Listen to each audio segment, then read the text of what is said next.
All right, greetings everyone. Normally we wait for a lull. Normally there's just inherently a lull, but so appreciate the energy this evening. We're gonna go ahead and get started. I'm gonna call this meeting to order. And I'm gonna bring up my notes because somehow I have too many tabs open. There we go. Let's establish that we have a quorum, please, beginning with a roll call vote. Joe? Here. John? Here. Meredith? Here. Christopher? Here. Juan Carlos? Here. And I am here as well. We have a quorum. Juan Carlos, has this meeting been properly noticed? Yes. Thank you. To help ensure that we're centering our board work around our shared values and serving our students, we begin each of our board meetings by reading our district's equity framework and the Ho-Chunk land acknowledgement, which can be found at the top of your agenda. Meredith, would you be willing to read those for us tonight? Yes.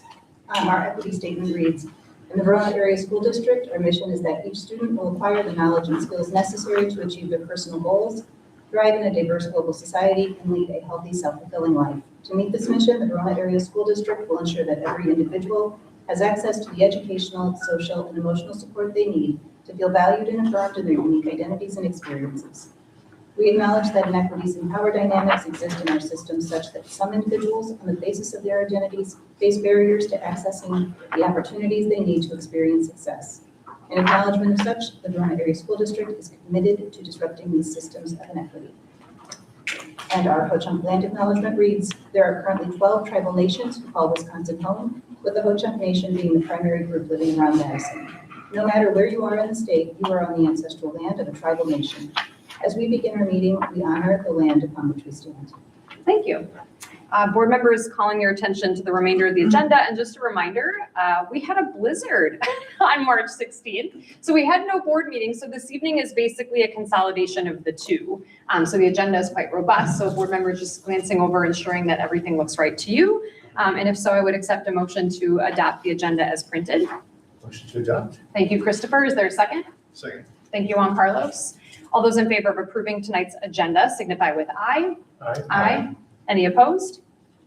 All right, the agenda has been approved and we have a lot of recognitions coming back to the energy in the room. So Dr. Clarity, I'm going to turn it over to you to start to go through just a lovely list of things we get to celebrate to start our board meeting. Thank you so much. And we get the honor to celebrate what continues to be the greatness of being part of the Verona Area School District. And that's when we get to celebrate our students and our staff for the dynamic work they continue to do on the daily basis. We're going to give it the quality time it deserves today. Also, still recognizing we have a championship basketball game that some people may want to watch. I don't know, but who knows? Is that a nudge? Is that a hint? No, Okay. no. We're going to give it time. First, I'd like to begin with a celebration of the African American History, academic challenge. If I can just read a quick insert there, the African American History Academic Challenge of Dane County was staged here at the Verona Area School District a couple of weeks ago by the 100 Black Men of Madison Incorporated. The AAHAC is conducted in middle and high schools across Dane County. It is an educational program designed to enhance the appreciation and study of African American history and culture in a fun way for students to expand their knowledge in a competitive environment.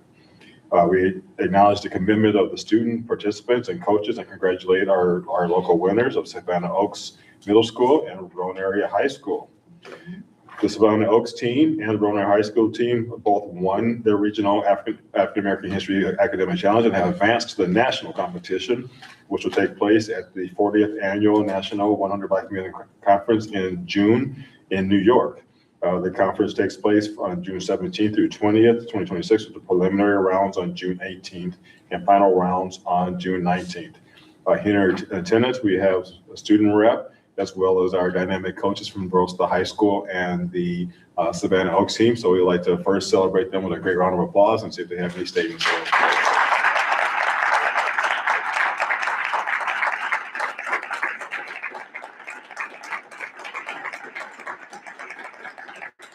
Coach Bender or Coach Welty? I don't have anything to say. Thank you for having us. We're honored to be here. Absolutely. We're excited for a good competition in June. And Coach? We're also very excited to represent Verona at Nationals. We're super excited. We've been working incredibly hard, so we're here because of them. Absolutely. Thank you so much. And I think the insert I read said friendly competition, where it's heavily competitive. and it may be from their superintendent, I don't know, but we have a lot of high expectations for our performance in the regional area. And there may be a superintendent in another close by district that, so what? He'll be okay. And I hope Dr. Gothard's watching.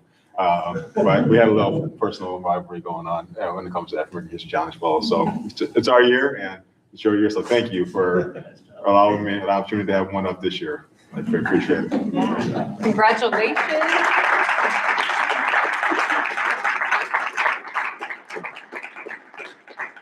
There'll be more preparations to come and safe travels, and we look forward. And thank you for the time, of course, right? That means for coaches traveling and taking time out of your summer. So we're excited to hear how things go. June in New York. Yeah, probably better than August at least. Yeah. All right, our next celebration is we want to provide congratulations to DECA. The Distributed Education Clubs of America. DECA is a global student organization that prepares students for marketing, finance, hospitality, and management. Ms. Auden supported 15 students at state this year, and 11 of them and their projects will be moving on to the International Career Development Conference in Atlanta. In just her second year of being a chapter, this group is making great strides. Ms. Auden was also recognized with the Red Apple Advisor Award for this chapter's dedication to community service. So congratulations to DECA and Ms. Auden.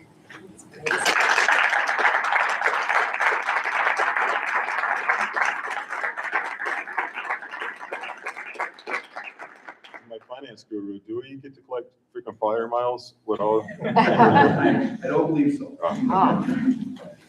We should. We gotta figure that out. All right. Next, we get to celebrate the wonderful arts, and at the recent Solo and Ensemble Festival, Verona High School music students performed 122 total events. Of those, 109 were Class A events that could qualify for state, and 78 events will be advancing to the state festival at UW-Platteville on April 25th. All events received superior or very good ratings. Verona High School music team of Ms. Thorpe, Mr. Rittenberg, and Mr. Anderson, and Mr. Vandermuse are incredibly proud of the work these students put into their preparing their music. Many balanced rehearsals, practice, homework, work, and illness. Their dedication, courage to perform, and commitment to excellence were on full display. Also advancing to state are two of our outstanding ensembles, the VHS 7 O'Clock Jazz Band and the Accidentals Vocal Jazz, who came and performed with us earlier this year. Moved on to the competition. In addition, where am I at? The 7 o'clock band and the jazz combos performed and competed at the UW-Platteville Jazz Festival recently. The jazz combo recently received the high honor of being recognized as a featured ensemble at the night concert performance with the university jazz students. So here in attendance, we have a membership of our dynamic staff. We'd like to give them a great round of applause and see if they have any comments today to put into the space. Congratulations.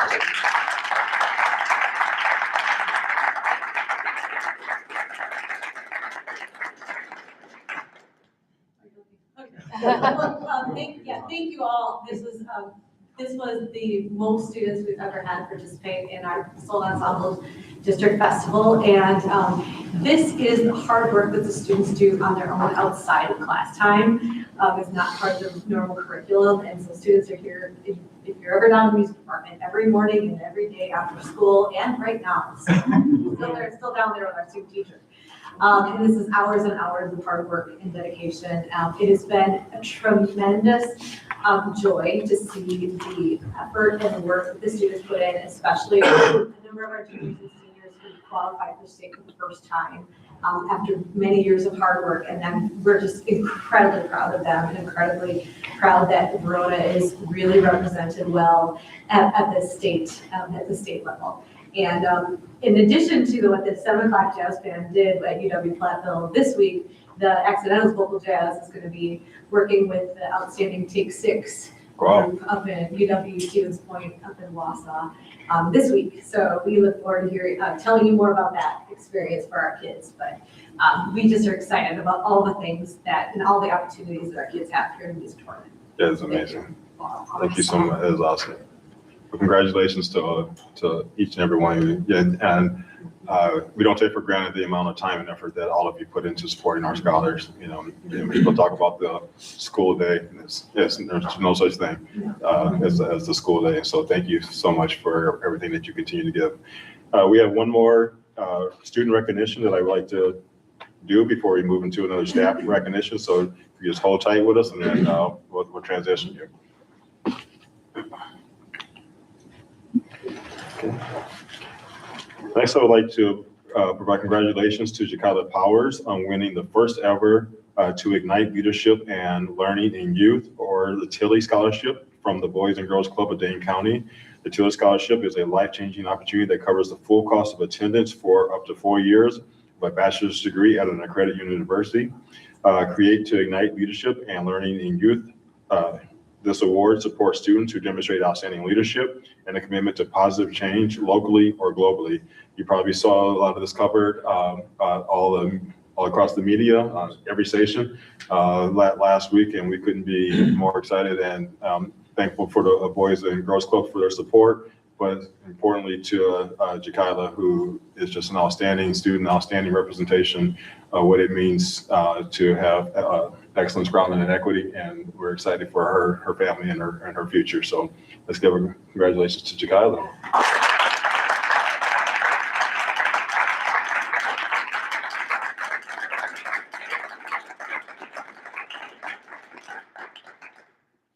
That was incredible.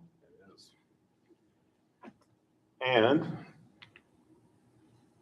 as far as transition to superintendent's Yeah, report? technically we're shifting to superintendent's All report, right. but also another acknowledgement to begin with. We So, are. yeah, And I know it's been a minute between some blizzards and some spring break. spring break and all the things in between. We didn't get a chance to formally recognize and congratulate, which will be part of the personnel agenda today. The incoming superintendent.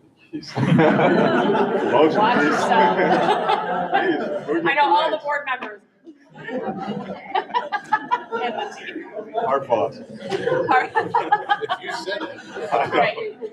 It's all documented and recorded now. Yeah, I guess so. The incoming Sitting principal. right for that, yeah. of Sugar Creek Elementary. I would like to congratulate Kirsten Hohen on being selected for an effective date of July 1st, 2026. Congratulations to you, Kirsten.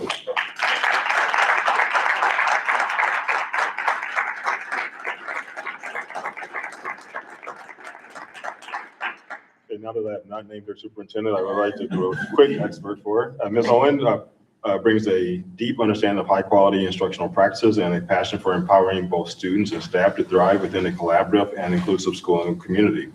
She believes schools flourish when there is a shared vision of learning. She's deeply committed to educational equity and advances instructional practices that ensure every student has access to grade level standards every day. She will leverage Sugar Creek's strong systems to align instruction, strengthen collaboration, and ensure that students and staff thrive in a safe and positive learning environment. She leads by modeling collaboration, honesty, and reflective practices, values that help build trust among staff, families, and students. Again, congratulations to Ms. Owen, and thank you to the very large committee that helped us identify the right candidate and the right fit for Sugar Creek moving forward. So congratulations to you. Thank you.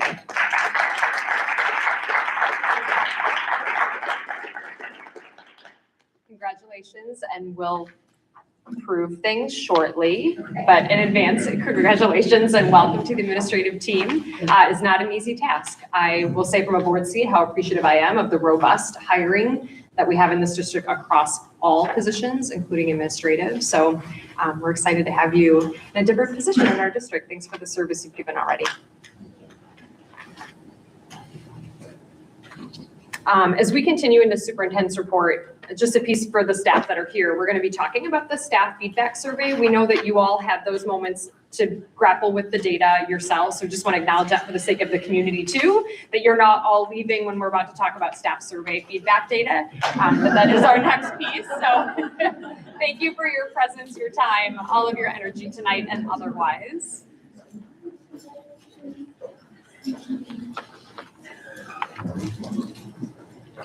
All right.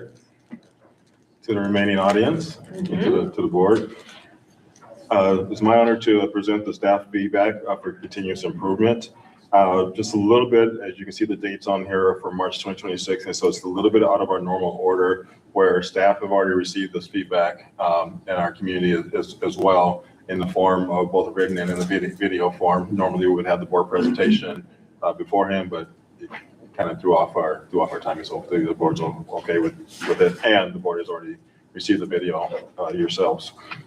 So I will be brief in my comment. What I want to celebrate is 525 staff survey respondents, which is a 51.8% response rate, which was slightly up from last year. So we continue to try to improve to make sure that voice is shared and there's understanding that it's valued. In looking at the feedback in itself, where we tried to focus on the methods that we were providing feedback were the video to a Verona School District family, and then a staff newsletter to all staff, and then families received a copy of the district-wide results. We posted the feedback on the Verona School District website. We also posted the feedback on our social media. A video was also created beyond the district level information, but from each school. So each school had their individual staff responses and sent those out to families as well. And with the expectation that they also do staff sessions to be able to discuss the feedback within their own settings. The feedback has already been shared at the superintendent advisories, and today completing the feedback loop with our report to the Board of Education. So very robust and making sure that we are transparent about the areas to celebrate and those areas that we want to continue to grow. I'll begin with our bright spots, and that we have a very high rankings, but also noticing that many of them are the same as last year, yet continue to grow, which is always, even though they're bright spots, the percentage that are agreeing with it got higher. Beginning with the work that positively impacts those that we serve, working in an environment that is clean and well maintained, an understanding of the mission and goals of my organization, which grew at almost 5% rate to 89.7. We take a lot of pride in that and understanding the mission and goals of an organization. I'm also thankful for the board for continuing to put such a strong and robust mission in front of our staff. Having a clear understanding of my expectations as an employee grew. Having a sense of pride when I tell people where I work grew up to 84%, which is a very strong indicator of success. And I work in an organization where employees regularly share and exchange ideas continued to grow up and moved up by almost 4%. Any questions about our bright spots? But this, the slide didn't update. Slide didn't update. That's me. Okay. All right, our areas for growth. The first one that I want to dig into, and you'll also see this discussed in our some of our action steps moving forward, was I feel that the district level resources are allocated to maximize effectiveness across the organization. In this area, we saw that not only was it a area for growth last year, but it actually went down between last year and this year. For this reason, we made this a focus area for the advisories and our reps to make sure that we understood why this area was going down, and I'll talk about that a little bit as we get into some of our action steps moving forward. Areas that also needed to grow, or I have opportunity to provide input on decisions that affect my job. I feel that resources in my immediate work environment are allocated to maximize resources. While that did go up, it was still an area for growth. I feel supported in balancing my work responsibilities. Again, slightly went up, but it continues to be an area for growth. I feel that the organizational culture supports open and honest communication. It grew by 4%, but it still needs to rise more. And I see progress being made to create a culture of success for employees across the organization. That grew by about 5%, but it still shows at the lower end of our survey. So our greatest growth from last year to this year, wherein I believe my district level information is communicated in a timely manner, had a 13% increase. I see progress being made to create a culture of success for employees across the district, had a 5% increase. The clear understanding of the mission and goals of our district had a 5% increase.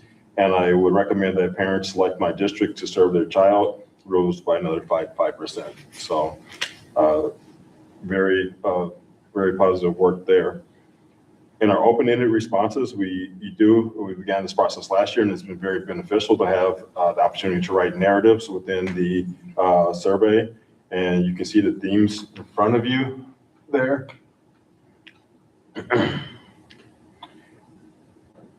With the bright spots being collaboration, supportive colleagues, communication, resources and curriculum, district level leadership, professional growth, and support systems standing out in the bright spot areas. In the areas for growth, in open-ended comments, communication and information clarity from administrators to staff across all of our departments. When digging into that one, we learned that while communication was noted as a highlight earlier, there was sometimes inconsistency around, depending on which department you interacted with, how communication was received. So we wanted to make sure that we had better coherence. Again, workload, time, and competing demands, staffing levels, and equitable resource allocation, consistency across schools and school systems, again, coherence, implementation clarity around curriculum grading and priorities, which will also be addressed by the staff advisory feedback, staff voice recognition and feeling valued. I just was able to talk to our VA leadership about that area as well. And just talking about some of the problem solving that we're doing to lift that area up. And then variability in leadership effectiveness across site. Again, as we think about each site has their own building leader, and want to make sure that we don't have, that they're consistent on how leadership is valued and how instructional leadership is received in each of those buildings. All right, so getting close to wrapping up here. The staff advisory, which has been integral because it has representation from all of our buildings and allowing me to hear firsthand experiences within the buildings, we use them to address some of the areas that we needed to find, have some deeper understandings of how to improve some of our data. When it came to communication and information clarity from administration to staff across departments, the recommendation was, and I think we began doing it already with this newsletter, was to include information from not just myself, but more departments in the monthly newsletter. The monthly newsletter is our highest read communication across across the district and making sure that it was multiple voices and multiple not perspectives, but understanding what individual departments are doing beyond the superintendent's department. Being proactive in protecting co-planning time, as we know, especially, on our special ed model, and also making sure that as we're moving to that model in MLL, that we have protected time for co-planning. If we're going to do it with authenticity, it has to be protected time for both teachers to be able to plan and collaborate. And we agree with that. When we talk about consistency across schools and systems, the 3 areas that came to life, we're exploring how to create common collaboration time across levels, especially for special education. Explore how staff who work across multiple sites can be available to collaborate with multiple teams, and identify leads for expansion for restorative practices. And knowing that we piloted it from building to building, but how do we possibly identify a lead in spaces that don't have a dedicated restorative practice person in their building, which was a good thought. And finally, in terms of increasing staff voice and recognition and feeling valued, we want to remind staff and families that the share-outs are being recognized. You should see more of those pushed out on social media today. We're also trying to get more feedback from students, because students have a lot of positive things to say about our staff. We want to make sure that we get that information out to their families so they feel the value and the support that they're getting from the students in their own classroom. Okay, so with that, I'm going to pause to see if there's any questions about anything that I presented before I close it up. So the way the survey is framed, is the intention to try to get more district level feedback, or is it an of kind of building specific, department specific? Because I think there are touch points sometimes during the year at building level, kind of formative feedback from staff. So I'm curious, like when the term organization is used, where do we think staff is coming from that? Because I know you disaggregate this by site, but I'm kind of curious some of the feedback, what the vision is for staff members of where that onus of control is, or where, I guess my question kind of relates to when you hear this feedback, are you thinking of this from a district-wide, your seat and the admin team? Does some of this land back at site-specific levels? Is it a combination? It's a both, and just from this seat, I'm accountable for every building and every facet or the experience of every employee, no matter what the situation is. So even if it is a site-specific feedback that we get, we do work with that leader or the leadership team to try to think about how to enhance or improve or make suggestions around there. And ultimately, that's not being dismissive that that's somebody else's issue. It's owning it and then helping those sites navigate, or problem solve how to improve those areas. So to your point, of both and. Great. I thought I had something else.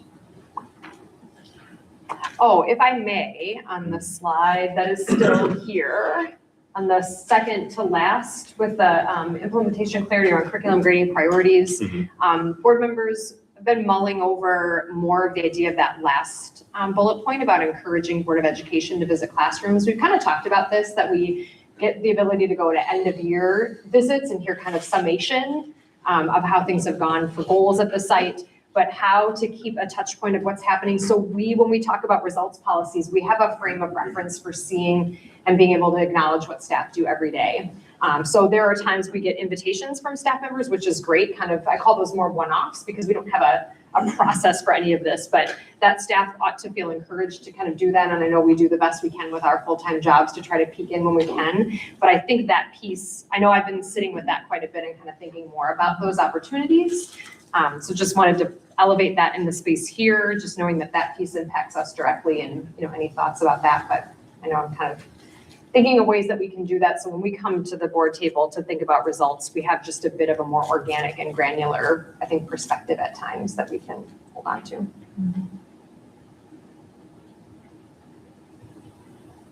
All right, great. That's all I had. Anybody else?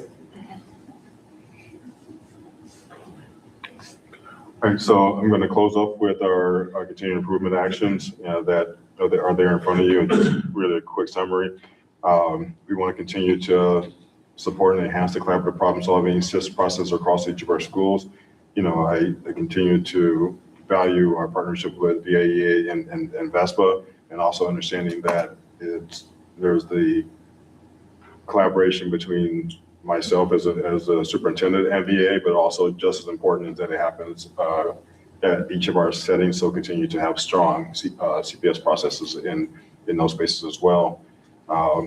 You heard me talk about coherence a couple of times, where you noticed that there may have been feedback or there was feedback that may have been around that the level of expectation wasn't always met at each setting, and making sure that we are continuing to support and enhance those that as well. Continue to use our superintendent advisories and surveys, while also, how are we considering additional input opportunities beyond the advisories? As we know, while it's a highly valued group and well represented, are there other spaces that I can take in information, or we can take information for consideration that may be outside the realm of the advisories as well? So I think we have the right and continuous improvement action steps moving forward. And again, appreciative to all of our staff, but really the 500 plus that took the time to give us some very thorough feedback. And having over half the staff do that was really good, pretty good data. Mm-hmm. I had one quick question. Do staff have an opportunity to add kind of context to the way they answer these survey questions? For example, I feel that resources in my immediate work environment are allocated to maximize resources. It's very general. Do they have an opportunity to say specifically, these are the one or two things that we feel we could use more, or ensure that they're more spread out? Yeah. We don't put character limits or anything on the. Sure. You can write anything you want into the open end. We summarize it that way. So these are themes that came out of it based off the consistency of them popping up, but you can be very detailed. Are there any consistent themes around what those resources are?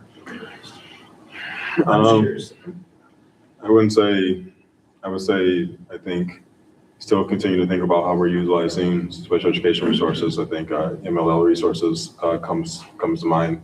I think advanced learning came up maybe three or four times off the top of my head that I can think of.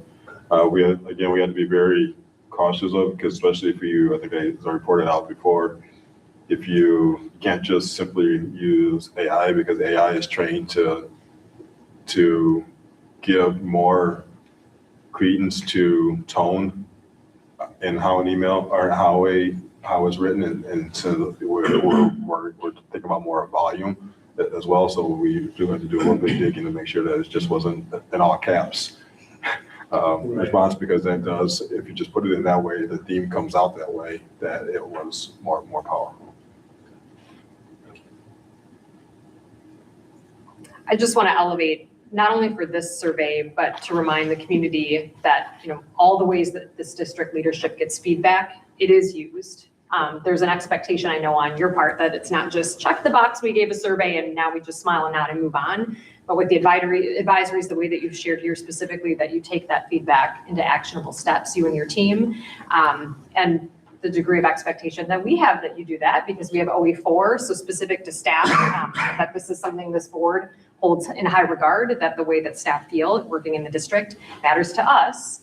And therefore, as you said earlier, despite all the layers with which the survey feedback comes, it lands to you, and us looking to you to ensure that staff do feel great about working here. I know it sounds very generic, but that's the piece I know that I think about with all the layers and all the pieces of how do I feel when I come to work each day, and feeling respected, heard, cared for. Those things matter to us. Absolutely. And this data really helps kind of fill in some of those stories. Thank you.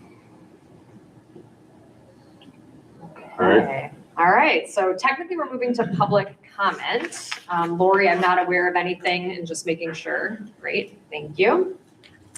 So then as we move into board action, so board members and community members and our amazing facilitators and co-presenters this evening, all of the presentation pieces were kind of flipped classroom offered to us as board members in advance, and they are available to community members. So in terms of presenting, My hope is we're very light on the presenting and we get the opportunity now as board members to really engage and dialogue about the results that we've already been able to preview.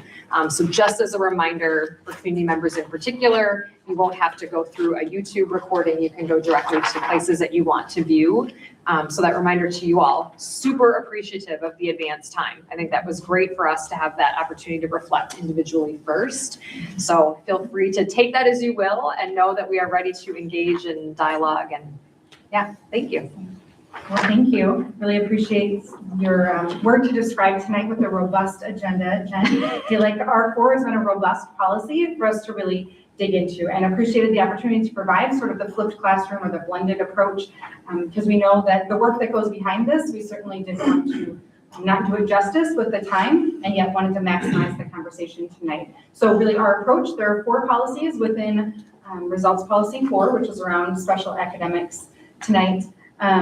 Charters and programs, advanced learning, special education, and student behavior. So we will have different people that will be up to share a bit more about that work. We've asked them specifically to talk to the leadership moves and the next steps, knowing that you saw all of the key findings within those presentations, and then save some time, obviously, for all of your discussion and ultimately your vote on each of those. So that'll be a bit of our format, and appreciate the opportunity to share. And reminder to board members, we are going backwards officially. So Yes. 4.4 will be the first results policy. And also last piece, Meredith, thank you for note taking. Juan Carlos will be doing some note taking. I will do some right now as Corby was 4.4. So you all know that I can help. Okay. Do you have the sheet? I do. I will share it with you. Thank you. A little logistical piece. Just clarification for Lindsay. Will we be able to pause and vote at each one so I can move staff in and out? I think that feels like the best way to do that. That's why we like to live this in board action, so we can do just that. That would be great. Yeah. Thank you, and that was our recommendation. Thank you for starting with 4.4 and working our way backwards. We have the most staff here for 4.4 who are eager to get home to their families. Wonderful. Said basketball game. Thank you. We'll see. So, but 4 is the number of the nights. Results policy 4, there's 4 policies within results policy 4, and within 4.4, where we'll begin tonight, we ask the question, to what extent are we monitoring and supporting innovation in charter schools and district programs? And in trying to answer that question, our team chose 4 different charters and programs that we wanted to take a moment to highlight. And the first is AVID. So excited tonight to be joined by Lindsay Simonson, our special programs coordinator, who also serves as our AVID district director, and Braylee Kerber, who has often here in her VA leadership capacity, but tonight is excited to be here as an AVID elective teacher. And so I'm going to turn it over to the 2 of them just to highlight some of the leadership moves that they took and that our team has continued to dive into, as well as our next steps with AVID. All right, so I can kind of speak to some of the leadership moves. So one really exciting thing that happened this year was that we expanded our AVID elective class offerings down to the 7th grade level. Prior to that, it was offered at 8th grade at both middle schools, and then all 9, 12 at the high school level. So really expanding that access down to 7th grade allows us to continue to build earlier those skills and habits and things that we know are really setting students up for success once they get up to high school. So that has been really successful. 7th grade offering at both of our middle schools, and then continuing to just kind of lead into our curriculum development and kind of refining the types of experiences that our students have across the AVID program in grade 7 through 12. All right, and then just kind of quickly through our next steps. At the high school level, we're continuing to encourage our AVID students to take advantage of the rigorous coursework that's offered here through AP classes, knowing that that has a strong correlation to overall success in college, and then really supporting our students to be successful in those classes once they're there. So continuing to think about that and what those targeted supports look like, so that when students are stretching themselves into those opportunities, they can feel successful. We're also, we're going to be at our fullest expansion level at the high school next year. We'll have 3 sections at all grade levels, 9, 10, 11, 12. That's their goal for expansion, to kind of be fully enrolled. We want to expand beyond that. We'll be serving almost 300 students at the high school level within the AVID program next year, and then also the students that we have in 7th and 8th grade for middle school. So continuing to think about how we support students to stay on track academically with their social and emotional supports are things that we're continuing to focus on now that we're reaching even more students than ever. So developing those systems for supports and progress monitoring students is one of the big goals. And then we're continuing to stretch our instructional practices beyond just the avid elective classroom spaces. We're really trying to share those practices building wide at both our middle schools and our high school level so that more students can benefit from the strategies that we utilize in avid. Then we invited Rayleigh to come tonight just to provide that classroom perspective, being one of our 8th grade avid elective teachers from Spain. So just share your experience as an avid teacher. One of my favorite things about teaching avid is that it's at the 8th grade level, I get to teach them a lot of skills that I know that they'll get to take with them for all of 8th grade, but also into high school. Socratic seminars come to mind. I try to do them really early in the 8th grade year because I know they come up in social studies and science and language arts later in the year, and I want to give them the confidence to be able to say, I can do this before they enter those other academic spaces. AVID is all about showing kids that they can do something and giving them the skills to do it themselves. At this point in 8th grade, like I've turned the class over to them pretty much, and I don't do a lot of the talking anymore. I introduce an assignment, I say, here are your options to get from point A to point B, and I let the students try to get themselves there with my support along the way. And I think that that gives them a lot of confidence as they transition to high school, which is what I think my part of AVID is. As just another piece of evidence, and it just happened recently, we were blessed to have the chancellor from UW-Whitewater come and want to visit the Verona School District, specifically the high school. And the one class that he insisted on going to and wanted to understand was AVID, because he understood and recognized the amount of skills that are developed in the college readiness that goes into the programming, but also seeing the results as the chancellor in one of our UW systems. So again, shout out to the great work of our AVID team, but also just very recent evidence that might not be reflected in a progress monitoring report, but just really clear that the effectiveness of the program itself. So I'll pause there for questions for our AVID team. I had one question. We've had this, AVID has been in our system for a while-ish. So I was curious, when you just said the 3 sections per grade level is kind of our goal, that helped me understand, like, doesn't matter where we've been, that seems like the max capacity that we're aiming for at the high school level. I have a question about the in and out piece and how students get started in AVID. So is it an in and out? Can it ebb and flow? And is there an opt-in? Is there teacher recommendation? Can you just speak to like, how does this even happen for a student? I'm going to talk about the systems, and then you want to talk about it from the middle school level. So recruitment this year began at the 6th grade level because we were looking, and AVID has a set of criteria that we utilize. We work with Frank Umland to create a data-driven process. So we're looking for students who have academic potential but may need the support. So we have certain metrics that we're looking for within the academic middle that we're looking at. We're also looking at things like attendance, English language proficiency, some of those different things that we apply like an actual scale to come out with a data-driven process. We can say these are the students who are meeting most of the AVID criteria, and therefore we want to invite them to apply for the AVID elective. So we cast kind of a wide net, really wanting to be as inclusive as possible, and then use those processes to kind of narrow down to the students who would most benefit from AVID. So from the time that there's a wide net cast based on those data-driven processes, it then moves into a student interview where we get to learn a lot more about the student and the things that they might benefit from in terms of the structures and support that AVID offers. And then based on that, we have a team that reviews all of those application pieces and essentially makes those offerings to students. So then the hope would be they would stay through. Exactly. So whatever grade they start, that they follow through to graduation. Yeah, and we have occasionally at the high school level have students maybe step out of AVID because there's a scheduling conflict. I need to leave for a semester in order to access this, and they are welcome to jump back into AVID at any point. Or same thing, maybe I'm going through some things. I need to step away from this in order to prioritize other things in my life. And we kind of welcome students back. The only time that students leave the program is if they choose, like I just want to focus on other electives and other opportunities. And we also have a minimum GPA requirement to maintain a 2.0 GPA. If a student falls below that, we're monitoring it all the time and putting academic supports in place so that doesn't happen. If they fall below it for just a little bit, we continue to kind of wrap supports around. It's not an automatic exit, but our goal is to get them above. We haven't exited any students for below a 2.0. Not in a long time. So the academic supports are in place to hold students above that line and keep them focused on their school. So Thank you.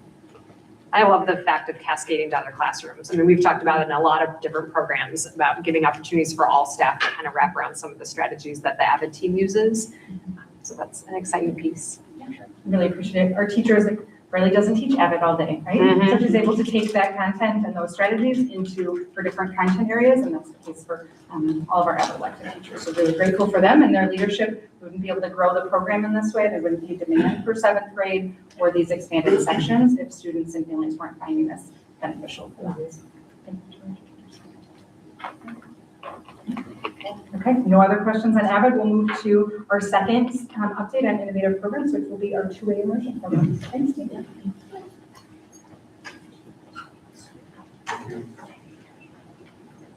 So we'll welcome up Rosemary Larson, our Director of Multilingual Programs, to share a bit about our two-way immersion program and recognizing the role that it plays as a part of our overall R4 in terms of special academics.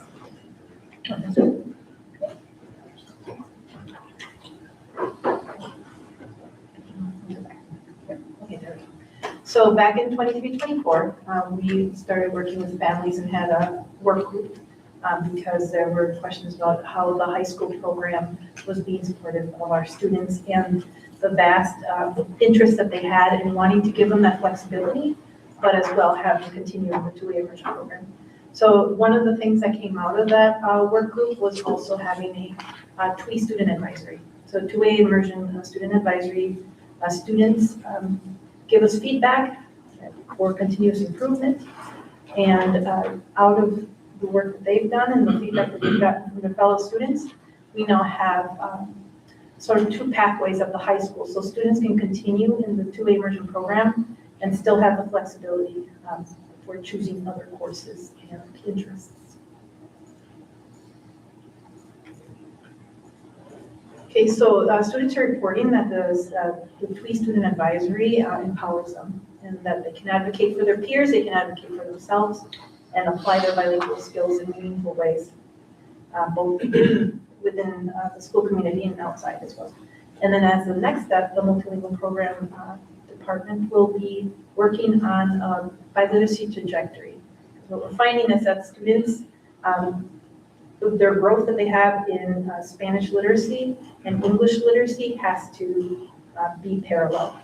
And so that what that will help us do is strengthen alignment across the two languages as well as the grade levels, and then support that ongoing language development and long-term literacy outcomes.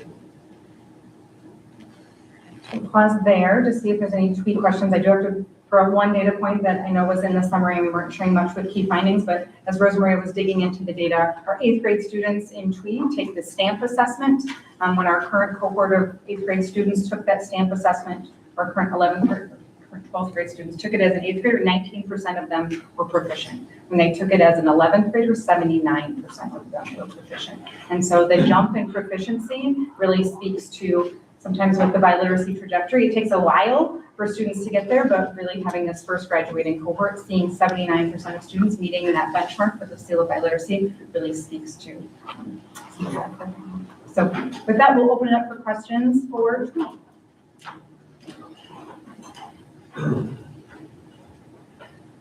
Like I'm talking a lot. I do have a question. This is actually more of a reminder, and we've talked about this before, but this would help me and maybe reground to TWE and seal of biliteracy. You don't have to be in a TWE program. We've talked about the number of languages we have students earning a seal of biliteracy. So in terms of like credentialing, right, and leaving Verona Area School District, having been in TWE, that's a thing that gets talked about, but the seal of biliteracy is really the tangible consequence of perhaps having done that program. Am I saying that in a way that makes sense to recognize again where they overlap, but where they're parallel to one another? And so students, the seal of biliteracy, there's 2 pathways there too. There's the global seal of biliteracy, which is more, it helps our world language students also reach that credential, that recognition. The Wisconsin seal of biliteracy is more rigorous. So they do have to attain a higher language score. However, our students are in the TWE program have been reaching that benchmark Now, it is a personal choice. Not everybody finishes a sealed by literacy. It's depending on what their goals are and what they would like to do.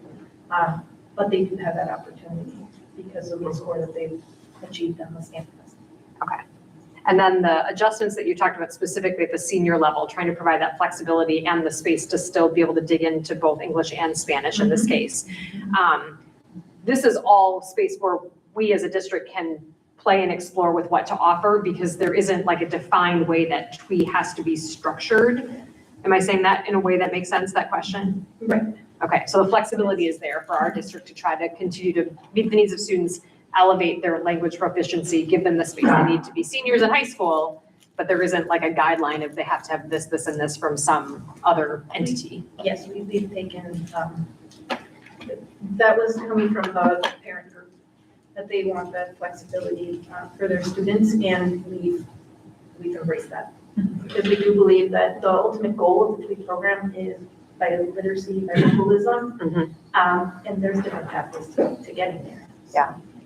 And to your point, Jen, we have worked in collaboration with our consultants at Department of Public Instruction to make sure that the flexibility that we're providing our families is still within their very broad guidelines. Okay. Right, their guidance doesn't say they have to have social studies and science in Spanish or Okay, this many that's- minutes. yeah. Right, just the overall, are we meeting the vision and mission? And so we've That's helpful. working in collaboration with them as we've designed the flexibility within our system. And I think as this cohort has grown, some of those needs couldn't have been anticipated when they were kindergartners, right? About what would this look like in high school? And even as students have progressed through their high school career, they're realizing, well, there's this one class that I really want to take that's only offered this 1 hour. So is the TWE class that I need as well, and what flexibility can we offer? And families have been very appreciative of what that looks like.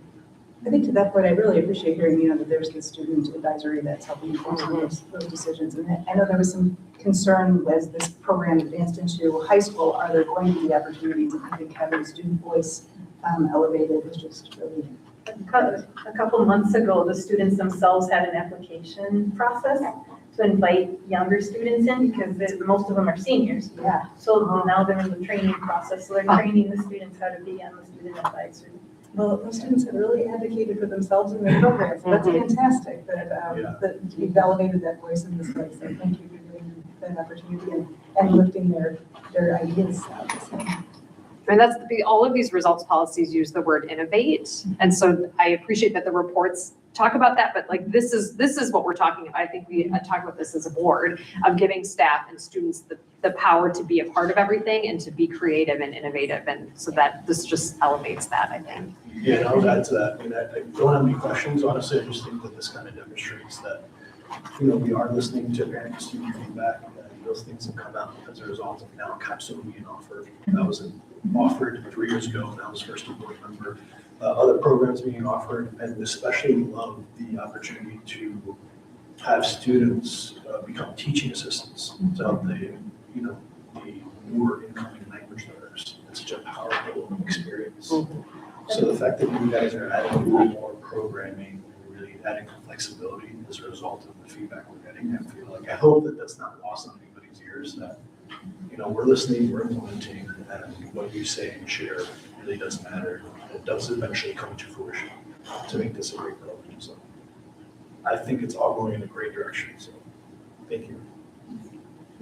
And thank you for some of the data, just to reiterate for folks, because we're not doing a lot on slides, that the reports have data. We're talking about results and impact on student learning. So thank you for those pieces that we have scattered throughout to tell the story. Thank you. Okay.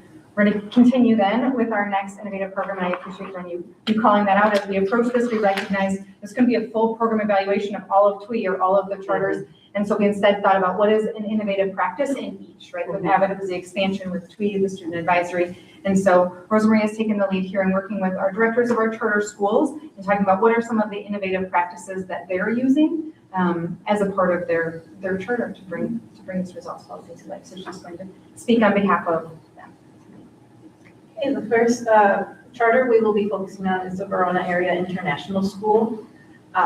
One thing that they've been working on over the last couple of years is also biliteracy trajectories and outcomes, and their staff has been trained in biliteracy unit framework to be able to align the content that's being taught in English with the content that's being taught in Mandarin so that the students are able to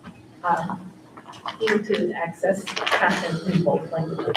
And that had to do some refinement because of Act 20 and because of the adoption of the SAVAS curricular resource.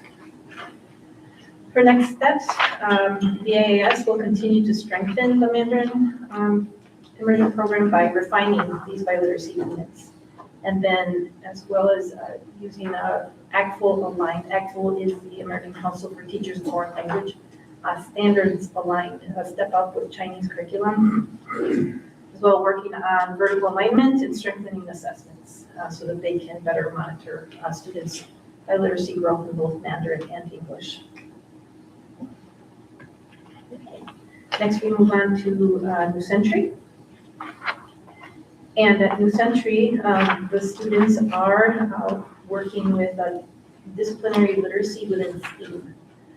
So they have curriculum maps that span 2 years because they do have grade levels that are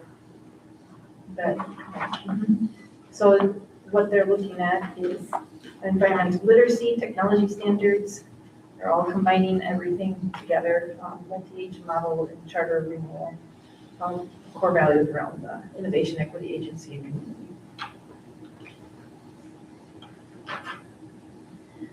What New Century School is going to do is that they're going to continue to refine these vertically aligned STEAM curriculum maps, again, integrating all these standards together. That's very nuanced work because of the amount that they're trying to include within one unit of learning for the students.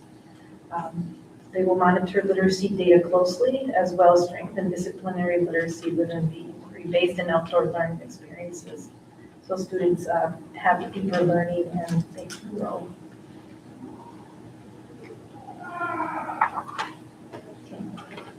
At Core Knowledge, they have been focusing on intentional leadership embedded within service learning.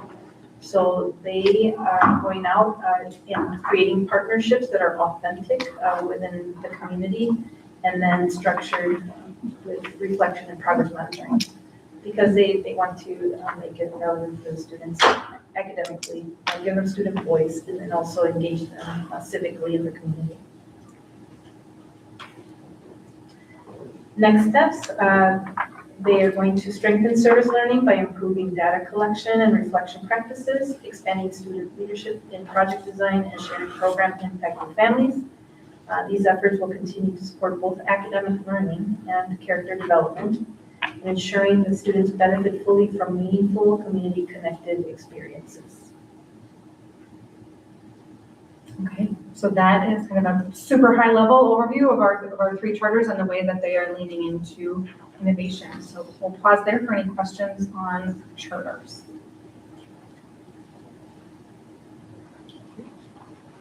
You go if you have one. No, I don't have a question. There's just, this is a lot to take in. Yeah, it's amazing. So I appreciate getting the overview of the charters at the innovation level. I think just having that thread.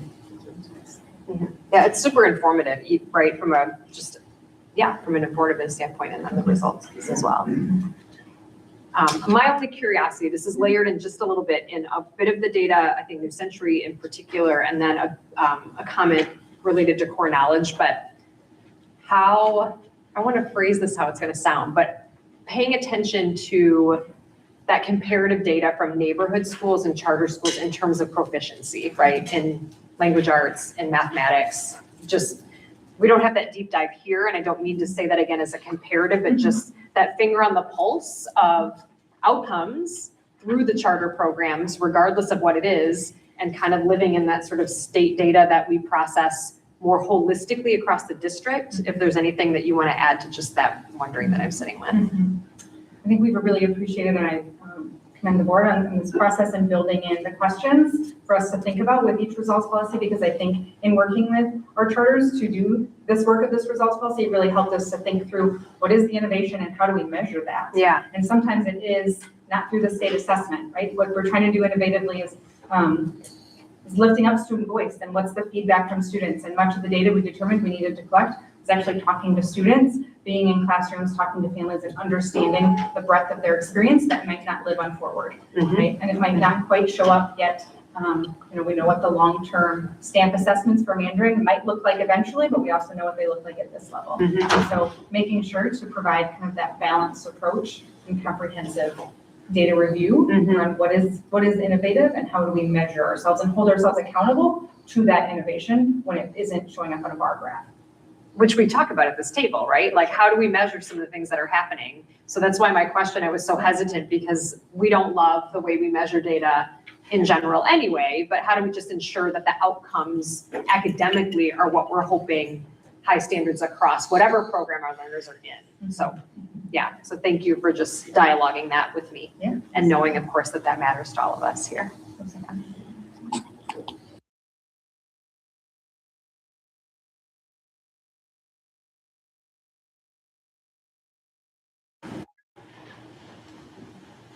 Go ahead. Thanks. Our last program that we will speak to in 4.4 tonight is Extended Learning Pathways. So excited to welcome Dr. Hawkins and Dr. Cox to join us for the presentation. Good evening. So tonight, we're just going to share about Extended Learning Pathways Secondary. In previous years, last year, we shared several expansive reports about elementary foundations as part of Extended Learning Pathways. But tonight, Mr. Cox is going to speak specifically to secondary pathways, the high school level. Well, first off, thanks for the opportunity. I know we've got a lot, so I'll kind of be brief, but please know that all questions are welcomed here. As we dive into this, the leadership moves, I want to kind of ground us a little bit in the history, and I'll be very brief with this, but 3 years ago in 2022-23 school year, we had really two intervention options for students that struggled at the high school. Ultimately, they could access our LEAP program, which led to a GED, or there was an off-site option to attain that GED through MATC. Outside of those two options, we didn't have a lot built into the system to help support students when they began to struggle. As we started to navigate away from this isolated system that we had to work from, we found that there were students that had these needs expressing much earlier on. Ultimately, we had students that knew their freshman year that their older sibling had graduated through our LEAP program, and so that's what they were going to do as well. And so ultimately, they just needed to wander the halls for 3 years until they could access that LEAP programming as a senior, and that's how they planned to graduate. So the second we became aware of those things, we realized that there was a much higher need to intervene earlier, more often, and ultimately build out a structured system that we could prescribe a specific academic medicine, if you will, based on the needs of the student in the moment when they needed it. And so throughout this process, we really developed a broad spectrum of different programming to meet different needs throughout that student's experience from 9 through 12. Throughout the process, we really focused on referring students through our HOPE team to the specific intervention that they need, coupled with progress monitoring, whether through check-in, check-out, or data-specific metrics. Previously, we really operated under the system of trying to make sure that students have a certain number of credits on the pile in order to reach graduation requirements, and really didn't focus entirely on just the skill level that might be missing for students. So we still had students with bigger gaps as they got to their senior year. And ultimately, we were really focused on, did they pass a course versus were those skill gaps filled in to where they could be successful and not face barriers to their future success. So ultimately, that progress and data monitoring as we move into our next steps, get the right button there, sorry about that. Data progress and monitoring continues to be something that we're working to refine through our use of NextPath. And ultimately, our communication as we've built out a wide variety of systems in a very short period of time in the past 2 years, continues to be a point of emphasis for us as we try to make sure that not only our internal communication is strong and teachers know how to access and refer students, but also that our community and our students are aware of what these programs are and how to access them as well.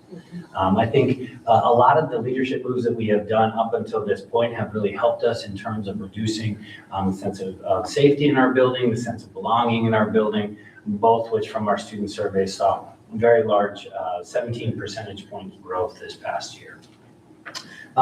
Continuing on some of the other leadership moves, beyond that strengthening of communication is really trying to figure out what we still need to build out.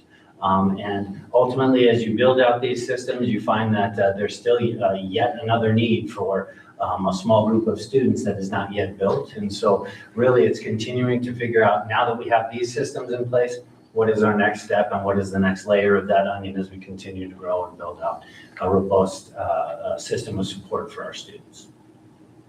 And with that, thank you. Any questions? This is awesome. I mean, there's so much here that's new, just to elevate that piece. Yeah, this is a lot. I can tell the effort for you, your team. I'm curious how this works for staffing, right? As these kind of programs come to exist, who's sliding and who's, right, how FTE is getting massaged to put this, because this takes amazing humans, which we have a lot of, but how, because there's so much coming to life here that I think is so amazing, but just how do you do the staffing piece? Yeah, and a great representation of that would have been Mr. Crow, who unfortunately had to be at another board meeting tonight for some other duties he serves on as well. But he is one of those very nimble, flexible folks, along with Ms. Elms, along with Ms. Foster, who really seek to serve that handoff between these layers of intervention. A big piece of any medical approach to fixing a solution really focuses on where does that handoff happen in the treatment. And so we're trying to apply that same type of philosophy to education, and where one of these interventions starts to either no longer work or no longer be needed, we can move up or down that pyramid of interventions to where it's not simply putting the student back into the general environment, hoping for the best, much like I was taught how to swim back in the day. So, yeah, well, kudos to the team. This is really, speaking of innovative and just recognizing needs and doing what we can to meet those, that's the work. Really exciting to hear these updates. I think it's also important to note that some of our neighboring districts have sought us out both last year to visit elementary foundations, but we also have neighboring districts that are seeking us out to visit our secondary foundations and extended learning pathways within the coming months. So, well, it's not comparative. It certainly shows that other districts are seeking us out. Principal Reinhardt from Middleton will be joining us on the 20th with a group of 10 folks from his staff to help better understand how we built this system and how we have kind of organized it. So working with Principal Reinhardt is a great way to not only lift up and showcase all the work that our team has done, but also I think it gives just that extra layer of credibility when your own peers around the work are looking to you to kind of have conversation around it and see how you build what you did. So. Thank you. Thank you. So that is 4.4. Really, we tried to answer that question through kind of highlighting those four programs with Avid, TWE, charters, and extended learning pathways. So I'll turn it back over to the board at this point for item 4.4 discussion. I'd just also like to say, Meredith, you kind of touched on this, the report is there's just so much great information. I hope the structure of the report, like that feedback from you and your team, is continuing to feel relevant, and because I like the structure, I like being able to see the connections to Journey of a Lifelong Learner, just all the information I thought was really useful and important, and it gave us space for dialogue and processing a lot of amazing things happening in the district. We really appreciate the process, and now having gone through it once, right, like I said, it will help us to think strategically about what is the data we want to collect and how are we monitoring specifically in R4 innovation, and what does that look like. But it's helping to get on the front end of that and to inform our planning, which I appreciate. That's the intent. Right? Board members, we are charged with determining reasonable progress. So keeping that in mind with any further questions, comments around the report itself. And our motions. I'll say a motion, but I also want to take a second to direct the public to the videos that go with these. They're a little bit longer and contain more detailed information, and they're really, really useful tools for understanding what is going on district-wide across all of these results policies. But this is for the case. So with that said, I'm happy to offer a motion that we are achieving reasonable progress in our 4.4. Thank you. Thank you. Second from Christopher. Any further discussion? All those in favor of R 4.4, charters and programs monitoring report as being achieving reasonable progress, signify with aye. Aye. Any opposed? All right, 4.4 is achieving reasonable progress. Moving down the line, Meredith, do you want to do a hand up in any way? Because now 4.3, okay, super appreciative, thank you. Okay. Well, thank you. We'll continue then with 4.3, which is around advanced learning. Lindsay's joining me again. One of the many hats she wears, in addition to Avid, is also supporting our advanced learning programming as well. So the question that we sought to answer in this results policy is, to what extent are students accessing opportunities for accelerated learning? And earlier, back in November, we had the privilege of being here at the board table to share a bit about our approach and our philosophy to advanced learning, and recognizing that we are looking at both building an identification system for students and providing talent development and enrichment opportunities that are accessible to all students, regardless of their specific data profile. And so as we think about what we've accomplished this year and the leadership moves, as we looked into our data, we see that in progress monitoring, the vast majority of our students that are identified are making typical or even high growth. Actually, a really high percentage of students are making high growth. And we attribute that to the targeted supports and enrichments that we've had. We recognize we're strengthening our data and our progress monitoring models. We're also working to provide really specific targeted supports. We started with mathematics in the classroom aligned to the core curricular resource. And some of those opportunities are targeted to a specific population, and others are available to any student who may be interested. So really meeting both of our goals there. Another important leadership move for us this year has been our family advisory. So last spring, we began a family advisory with representation from all of our K-8 sites, really trying to elevate family voice and understand what their experience is in our system and what they wanted to see to better support their students with a variety of needs. And the family advisory has met last spring, another 2 times this year, and actually meets later again this week. And they've really helped to inform our direction moving forward, as well as given a lot of feedback about what they're hearing and how our systems are working for them in terms of communication and knowing where their students at. And then finally, the identification process. So at this time last year, we only had an identification process at the middle school level. So since then, we have built out identification specifically in mathematics down to the 3rd grade level through universal screening.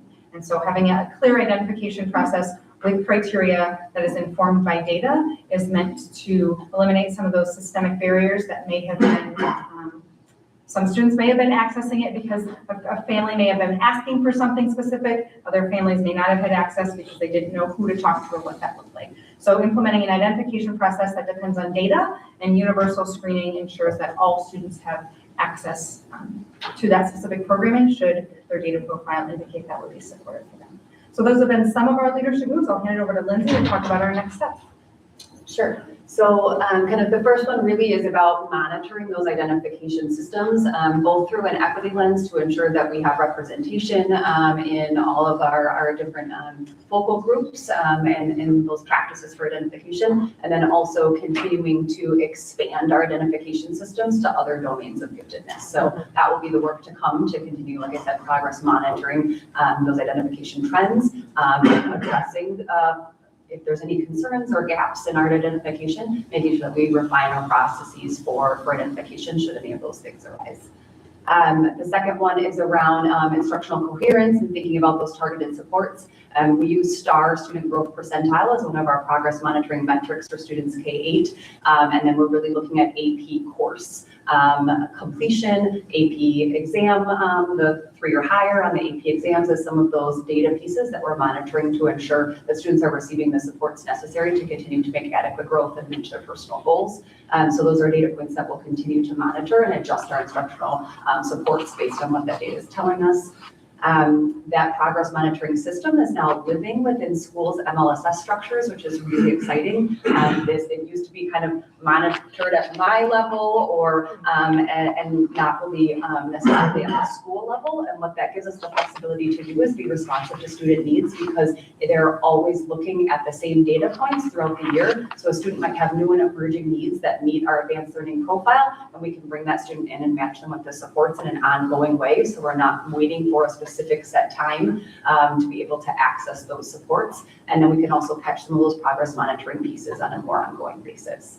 And then the last couple, we are continuing to lean into student voice, really valuing student feedback in those supports, knowing that some of the supports that we're doing, this was the first year of really implementing those on a larger scale, wanting to know more about the student experience, making sure that the supports effectively are meeting their needs and feeling like they're getting what they need out of the programming that we're offering, as well as in those the family advisory and other ways that we're getting feedback from families about our transparency, about identification processes, and the effectiveness of the student experience from their perspective as well.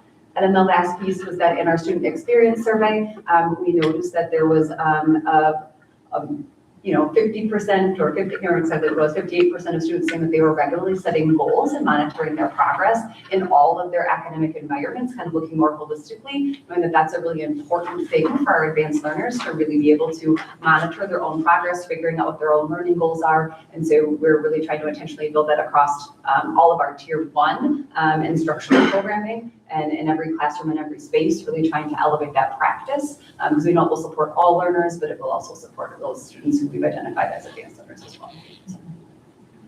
Excited to know, since we've written these next steps, knowing this was prior to the blizzard, one of our next steps was around continuing to review AP class enrollment and making sure that there's representation in that. Mr. Cox has already let us know that looking at 26-27 enrollment, we've already seen some positive trends in terms of what to expect for next year. So some of the efforts already underway are showing some initial trends there. So pause there for any questions on advanced learning. And this is actually all of 4.3, 4.4 had the 4 different ones. And now we just have one. Shorter video. Were you keeping track? I had a quick question. If you can go back to that last slide. Sure. And I think you answered it, but you're going a little, I was thinking on it as you're explaining it, so I missed something, I apologize. But I was just wondering about the process of just monitoring more real time, or is there a way to monitor in real time any additional layers of supports that might be needed for students to avoid any kind of lags or disconnects with waiting for the next kind of period to test them or start test or what have you? Yeah. Just to determine, and then I guess second to that or with that, my wondering was how do you ensure not, repeating, not that every school does everything the same way, right? But alignment with how we're approaching advanced learning at all the buildings. How do we ensure that? Plus use that. Is there a way to real time monitor these supports for students to make sure that they can get without any kind of long lag? Yeah. Sorry, that was long. No, I appreciate both questions. Yeah. So as far as the kind of ongoing data review, we really try to make sure that we have supports that are in tier 1 instructional programming that all students can access at any point in time. So for math in elementary school, Concept Quest, the same resource that we use for students who are identified as advanced learners, is also available to all students at any point in time. So if a teacher is noticing the student's doing really well in this unit, we need to provide them with some extra challenge, they can make those matches right away without waiting for the data to come through. The data kind of screening windows through MLSS does come through after each STAR window closes. And so the formal identification happens 3 times a year in an ongoing way, but an opportunity to connect students with the resources they need to be successful when they're first kind of noticing trends in student data. We can be responsive at both the middle school and the elementary school level with the academic supports that we have available at tier 1. So that's kind of the first question. Second question. Oh yeah, alignment across schools. So that is, we're pretty coherent in the supports that are being offered. So the resources are the same across all elementary school sites and our neighborhood schools. And so when we partner with charters to identify the kind of equivalent curricular resources that will best support them, that are in alignment to the materials that they're using in their school. And at the elementary school level this year, we have the MLSS specialists, which is kind of a shifted position from some other allocation buckets. And those are teachers that are implementing the supports with students. So they're actually going into classrooms where our clustered students who are advanced learners in math are, and using those resources, and can monitor kind of that fidelity of implementation, report back to us to let us know if students are getting access to those opportunities. And similarly, at the middle school level, we have an instructional coach at each site that monitors the implementation of supports of advanced learning opportunities at both middle schools. So those are kind of the staff in the buildings that are allowing us to ensure that there is access across all buildings in our district to the supports we're providing. Thank you. Yeah. So can I ask, or I feel like I ask this question whenever accelerated learning comes up, to what extent, or some version of this question, I try to make it different all the time, so you don't see it coming. To what extent are we using like non-traditional indicators like boredom or inattentiveness as factors for, I mean, as someone who's like serially inattentive, like I'm staring off, I'm doodling, I'm not paying attention, but that's just because I'm thinking about what you're saying and a couple other things at the same time. Like, to what extent are we like trying to identify those sorts of ways of being maybe ready for accelerated learning? And then my second question, not at all related, is usually I ask a question about like, how do we have people or have access for students that just want to try something, either because they feel like they're gifted or their parents feel like they're gifted, however misguided they may be, that they can just try those things. So those are my two questions that I usually kind of just throw out into this conversation. Yeah, I can start in reverse order. I think to your second question, really, that is why we've worked on building enrichment opportunities. Things like Battle of the Books, things like Concept Quest, they're available to all students. You can opt in regardless of what your STAR score says, right? And I think that is an area we want to continue. As we build identification systems, we also on a parallel track want to make sure that we're continuing to offer opportunities that all students can access. With the idea of student agency and goal setting, it's important for all students to be able to do that, and then for us to be able to match them with the specific supports. And so I think we're cognizant of maintaining kind of those parallel tracks and allowing students to move in and out of either. So where is there opportunity for, this is what we're seeing in your data, here's something that might be a good match for you, and here's what you see as your strengths, and here's an area of interest, and here's what that looks like. Battle of the Books has continued to grow as one really clear example of that, and continuing to spread Concept Quest has been another option. At the middle school level, there's, are you ready for more questions that students can lean into? Some of the Dreambox and IXL platforms allow students to personalize that learning without any MLSS team needing to decide or anybody needing to give them permission to do that. And so we've tried to really make sure that we're not putting up additional barriers for students to get access to those areas that they need. And I think to your first question, as far as the identification, we just began with math. There's 5 domains of giftedness. We really began with the specific academic areas with math based on the feedback from our families. We got further feedback from them on what's the next area that we want to continue to explore. They really went back and forth on whether it's leadership as a domain or language arts. Ultimately, we landed on language arts because some of the questions that you're asking are really that we have a lot more quantitative data, and people have a schema for how we determine what quantitative data we would use.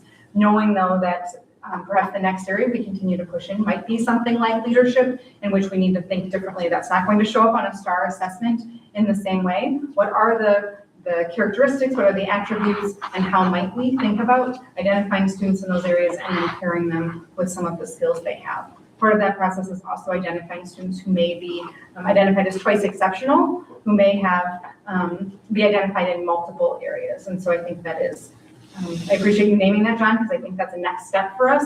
Right now, we worked really hard to be very data-driven because we want to take out some of the bias and some of the lack of access that exists when you solely rely on teacher nominations, as others may, or family referral. And we want to strike a balance of where is there also space for some of that voice and something that might not show up in a spreadsheet in that way?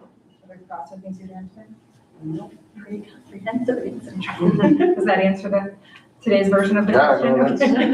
Well, it sounds also like the process is being refined. Correct. And so it's not a one and done. As you get more information, you realize different students show up in different ways. Correct. Whether they have a lack of attention or ADHD or anything on the spectrum or whatever might be hindering them. They're gifted or ready for more, Yes. but it might be hindering them from being captured in the way that we're highlighting advanced learners. So, I mean, I'm comfortable just because we've had additional conversations that all these things are being constantly, thought about and marinated on to improve the process. Yeah. I think we're continuing. Thinking we're continuing to build on the data sets, right? What is a pattern that we're seeing within a student's data, and what additional data sets from the classroom even, not just the standardized assessments, can we continue to gather to better understand here's the student experience and where might be the not supporting the student the way that they need. And really, to Lindsay's point, the conversation shifting to the MLSS or the multi-level system of support conversations at the school level are with our classroom teachers, our administrators, the people who know those students best and see some of these things in the classroom that at a district level doesn't necessarily show up on our spreadsheet, but that's why we're excited that those conversations are regularly happening in those spaces to make those connections. Yeah, and they're not happening through a pull-out model of service delivery that's exclusive to a certain group of students. All of the supports that we're talking about happen within the tier 1 classroom. It's not in a pull-out model, so at any point, a teacher can connect a student who might be boredom might be the main thing that they're noticing. They're also noticing the student's pretty solid in their math as well. They're just not landing on our spreadsheet for identification, but we can match that support to the student right in the moment and make sure that they're getting what they need. I think it's important to also just reiterate that this is about providing supports in appropriate ways to students across the learning spectrum. Like, this isn't like a gatekeeping of more opportunities for people that are driven to have every opportunity applied. Even though I'm sure that it feels that way, but also I think that it's an opportunity to give everyone the opportunity, every student, to push them to those higher expectations.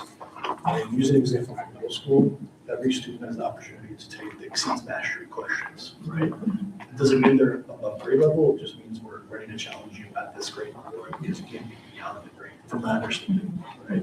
Because some parents think Exceed Mastery is, oh, my 7th grade is now performing at the 8th or 9th grade level. It means that they're embracing those extra opportunities to stretch themselves.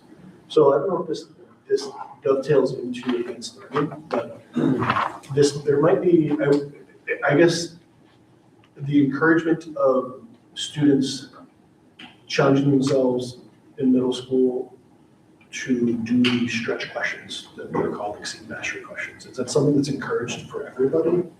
Or is it optional? Like, what's that? Is that embedded with advanced learning? What's that like?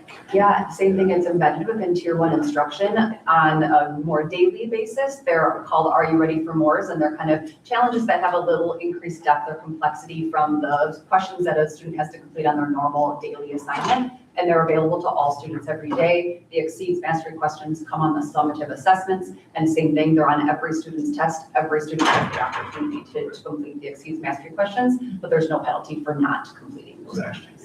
Yeah. Here's an opportunity to stretch, but you're not going to get hurt by it. Yeah. And, I think that's awesome.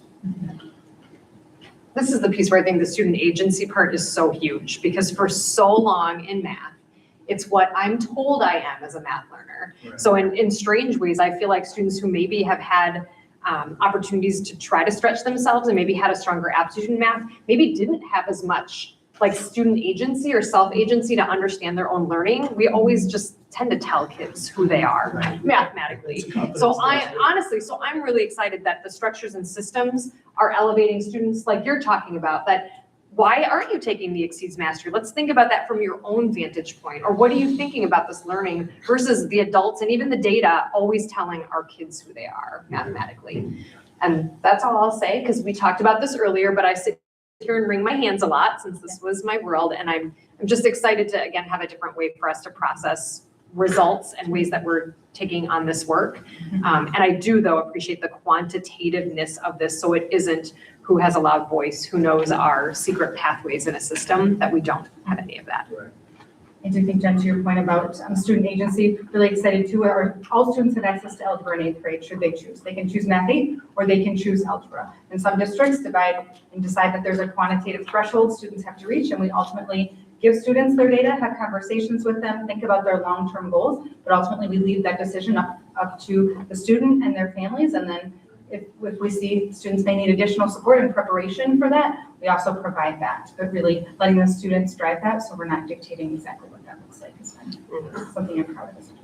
I feel duty bound to say at this point, like, my 8th grader is one of the first people I've ever met that I would say has had a great middle school experience. Like, am I frustrated that he doesn't ever, well, sometimes he takes the exceeds mastery questions, you know, like, what, do I know he can do more? Would I like to? Maybe. Do I care? No, because ultimately, like, at the end of the day, if he's not the happiest 8th grader, he's one of the top 10 happiest 8th graders. So what do I care about an exceeds mastery at that point? I'm coming to grips that my 8th grader doesn't like math. Oh, no. I know. Sorry, Miss Crop, it's not about you. It's just, yeah, so, you know, I don't usually talk about her, so hopefully she's not listening, but I will just say, that does hurt my math heart just a little bit, not her favorite subject. Yeah. I appreciate Yes, your comment. thank you. Jen, because that's triggering for me, because I didn't have that voice of student agency when I was in school. So I think it's really important to have that for our students now. And I see that with my students at school and which pathways that they're choosing. But then I also think about, are there ways to help, not only at home, but through our educators, to make sure that we're providing guidance. If there's, you know, you do have the skill set, and it's a matter of believing that you have that skill set to do that leap. That leap's important, but if you don't believe it internally, you may not take it even though you have that skill set. So I think it's a combination of all those pieces to develop that student agency, right? Thank you. Okay, yeah, thank you. So board members, similarly, deciding if 4.3 advanced learning monitoring is achieving reasonable progress. Any discussion or motions? Oh, sorry. Are you making a motion? I'm making a motion. Okay, Juan Carlos has moved in support of reasonable progress. Yes, for the. Is there a second? Second. Okay, second from Christopher. Any further discussion? All those in favor of approving results policy 4.3 advanced learning as achieving reasonable progress, signify with aye. Aye. Any opposed? Okay, excellent. Meredith, checking in with you as we move to 4.2. Yeah. Okay, thank you. You guys are having a conversation. So I think I just want to say, as we're going through all of these, I want to reiterate, because I'm going to put it in the notes whether anyone says it or not. There is so much great information that was provided in the videos, and I just want to reiterate that the video provided so much complimentary information, and just the reports themselves are so full of great information. So I think that's where, for me, the conversation is less at the table almost, because we have gotten such good information that we can digest prior to the meeting. And this is one of those areas that I feel like learning more about it is just the goal for me. Like, this is a fantastic aspect of our district that like all of these different programs are just fantastic to learn about. So my questioning is more just curiosity and just fascination that we're like doing so much work for the benefit of our kids. Thank you. Thanks. All right, moving on to our 4.2 special education monitoring. So excited to have Sarah Zonian, our Director of Special Education, here tonight to share a bit about our special education programming, the leadership moves, and our next steps. Good evening. So our question was, to what extent are we meeting the needs of students with identified needs to ensure access, growth, and belonging? As you saw in your report, we broke down access, growth, and belonging to different indicators of success for our students with disabilities. In the last couple of years, we've really focused on coherence across our schools, specifically thinking about how we can clarify our expectations around inclusive practices and what a least restrictive environment is for our students and what service delivery looks like in the various environments that we serve. We strengthened our MLSS systems to think about the tier 1 and tier 2 instruction and how our students are having access to high quality grade level instruction and not falling back into pull-out methods or necessarily students in most restrictive settings. And we had a greater precision looking at data using our next path systems to analyze growth along the year in terms of our interventions and services we're providing, specifically thinking about behavioral and academic data and indicators of success and thinking how we can move from reactive models to proactive responses for students. We still have work to do in terms of our next steps next year. We want to have a greater focus on instruction, thinking about that continuum of services that are offered at all of our school sites to meet student needs and thinking about how we use our educators in the buildings to think about how they're servicing students and what intervention actually looks like, how every student can continue to have inclusive practices, but what that really means in the classroom when they're having access to grade level instruction, how is it meaningful, and what are we doing in our co-planning environments to really serve students and think differently about instruction and differentiate it for the various needs of learners in the classroom so they truly do have meaningful access and engagement of grade level standards and content, and that we're measuring that against our same age peers. We also will improve our school partnerships and think differently about how we have ownership of special education in each of our sites and accountability of the measures we're seeing with students. So a lot of the work is moving away from just having foundational understanding and building our special educators' capacity, but thinking about instruction differently and what services they're providing in the classroom for students and monitoring the outcomes we see to change the instruction if necessary. So we'll pause there just to see if there's specific questions around special education. I think it's important to note with each of these programs, just as you heard with advanced learning, try to provide as many supports in the classroom as possible and move away from pull-out models. We just heard the same from Sarah as well. How can we continue to live out that vision for inclusive practices and naming the leadership moves that she's taken, as well as some of our next steps to continue to dive further into that. So hopefully you're seeing a thread throughout several of the different results policies here. Just wanted to quickly put into the space, obviously the timing of information is because we're given a monitoring report on our progress up to this year, and a significant shift in our model was completely rolled out today that the board has been informed of in previous weeks. So in understanding that, obviously we couldn't place it as part of the monitoring report, but it is a impact of the listening and understanding of the moves that you'll see moving into 26, 27. And obviously didn't want to have this space where we weren't acknowledging that we do have the next steps in this important process in play, ready to go and fully communicated to our public. Sorry, John. No, that's great. I just wanted to say that was an awesome, clear, concise, and meaningful drive right through these slides. Loved it. Also, I think, if people get a chance to look at the data that's highlighted in this growth model, I mean, that's really phenomenal growth. Yeah. So that's worth, highlighting. The only question that I have, and this is just because for my own edification really, is under the access it says that restricted placements approximately 86% of students with IEPs were in regular education classrooms 80% or more of the time. That seems like a highly inclusive number to me. I'm wondering how that would compare, state or nationwide if we were to label that as inclusive or average or whatever. At one point, we did have the comparative data in the report, but we couldn't have comparative data that was more than 2 years out with the DPI reporting. So DPI does ask every school district to report on those same metrics of the 80% and going down. We were comparative, if not more inclusive than our neighboring school districts or comparative districts. Okay. So as a parent with a child with hearing impairment, I will just say that one of the motivations for me to even be on the school board was to see the resources that this district, not only in the equity framework that we have and recognizing that there are barriers for some of our students that we will work towards addressing those barriers. I've seen it in my house and with my students. And I just want to take this moment, not a question, but rather a statement of just calling out the phenomenal work that our teachers and the resources that we have available for students. So just kudos to you all for your hard work.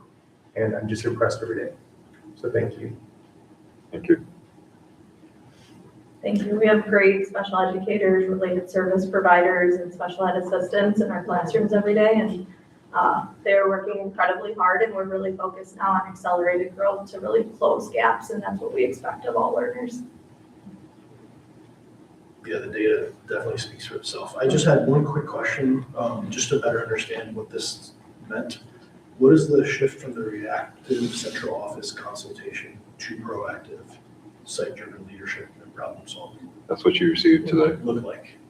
That's That was the chips you got today. That was the email today. Oh, got it. Okay. Yeah, I was alluding to it without looking. Specific. Yeah. Thank you. It's prep for March 16th. I just want to also add, how many months ago now we did the time to revise our results policies, and thank you again to John for the work. I appreciate R4. I love the fact that we get to take these moments to kind of deep dive in some of these programs. So being able to sit at the table and talk about our special education programming, I think is really valuable, especially because there's been tumultuous rides in this district regarding special education. And I'm so appreciative of how transparent this team is, how outwardly that we bring concerns to the table, and just the way that this district has been so responsive with even the number of shifts in this short amount of time to try to make the changes that you're talking about, and elevating the skill set of our amazing special education staff that do this work day in and out, and our special education support staff. I just want to elevate the power of this dialogue and this particular topic, because it's a lot and there's a lot to process and digest, and having some amazing data to look at is really impactful.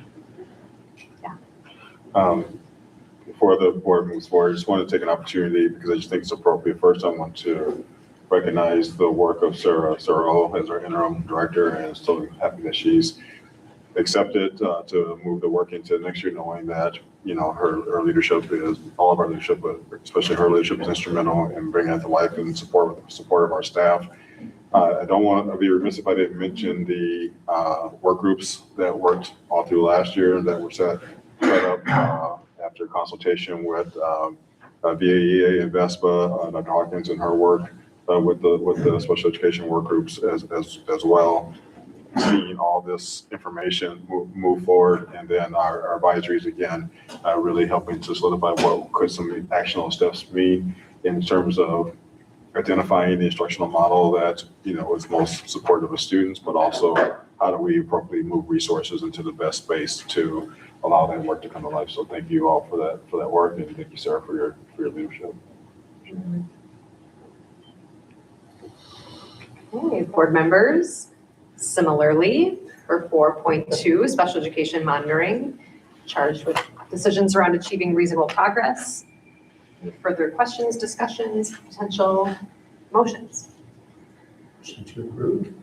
As achieving reasonable progress? Okay. Thank you, Christopher. Is there a second? Second. Thank you, Juan Carlos. Further discussion? All those in favor of approving our 4.2 special education monitoring as achieving reasonable progress signify with aye. Aye. Any opposed? Okay, thank you, Sarah. Thanks, Sarah. Corby is a rearrange. Are you up for taking notes on 4.1? I think that was different than maybe what we had said Meredith's been scribing. Are you okay kind of swapping to that? Sure. I emailed you the electronic copy if that's helpful to you, or you can handwrite for the time being, whatever works for you. Right. Okay, and then we can convert to electronic later. Yeah, thank you. Thank you, Meredith. And thanks for that little transitional logistical moment again, as we have lots of notes to take this evening. And now moving on to 4.1 in this backwards extravaganza for student discipline and behavior monitoring.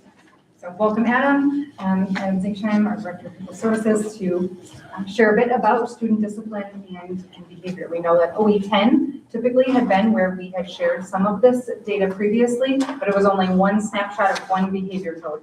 I really appreciate the opportunity to think about this question and think more holistically about what would we expect for our students. And so, Verona. Sure. So I'm here to share with you how our district's work is supporting multi-tiered systems of support, specifically the behavioral support we're providing for all students. It feels somewhat odd, and I appreciate the time you've taken to watch the videos prepared to try to summarize an entire year and some change of work in a few slides here. And just to thank and appreciate all of our teaching staff in the district, our people services staff, and our leadership that have helped make a lot of pretty big moves in this area in support of our students. So some leadership moves that we focused on this past year, one stemming from the approval from our board of the Wisconsin Social Emotional Learning Competencies as the standards that guide this work. That allowed us to invest a great deal of time this past year in strengthening our universal practices. So that's basically what is the core instruction we're providing to our students through curricular resources such as Second Step, our PBIS, Positive Behavior Intervention Supports Practices in our school, and really norming as a district in an aligned K-12 way what that experience is. An example of that is the work that our counselors and some of our secondary PBIS coaches and leadership staff did to develop a scope and sequence that guides that instruction. In the same way we do for many of our academic areas to guide our teachers and how that can be delivered over the course of the year. The second, two really big bodies of work that we used as an opportunity to really align is we took the amazing progressive response model that Dr. Jackson and many folks in our district created and did a really intensive look with our principal and leadership staff as a district into really interrogating every aspect from the first word to the last word of that, and made a lot of changes based on what we've been seeing to better serve our schools and supporting our students with this work.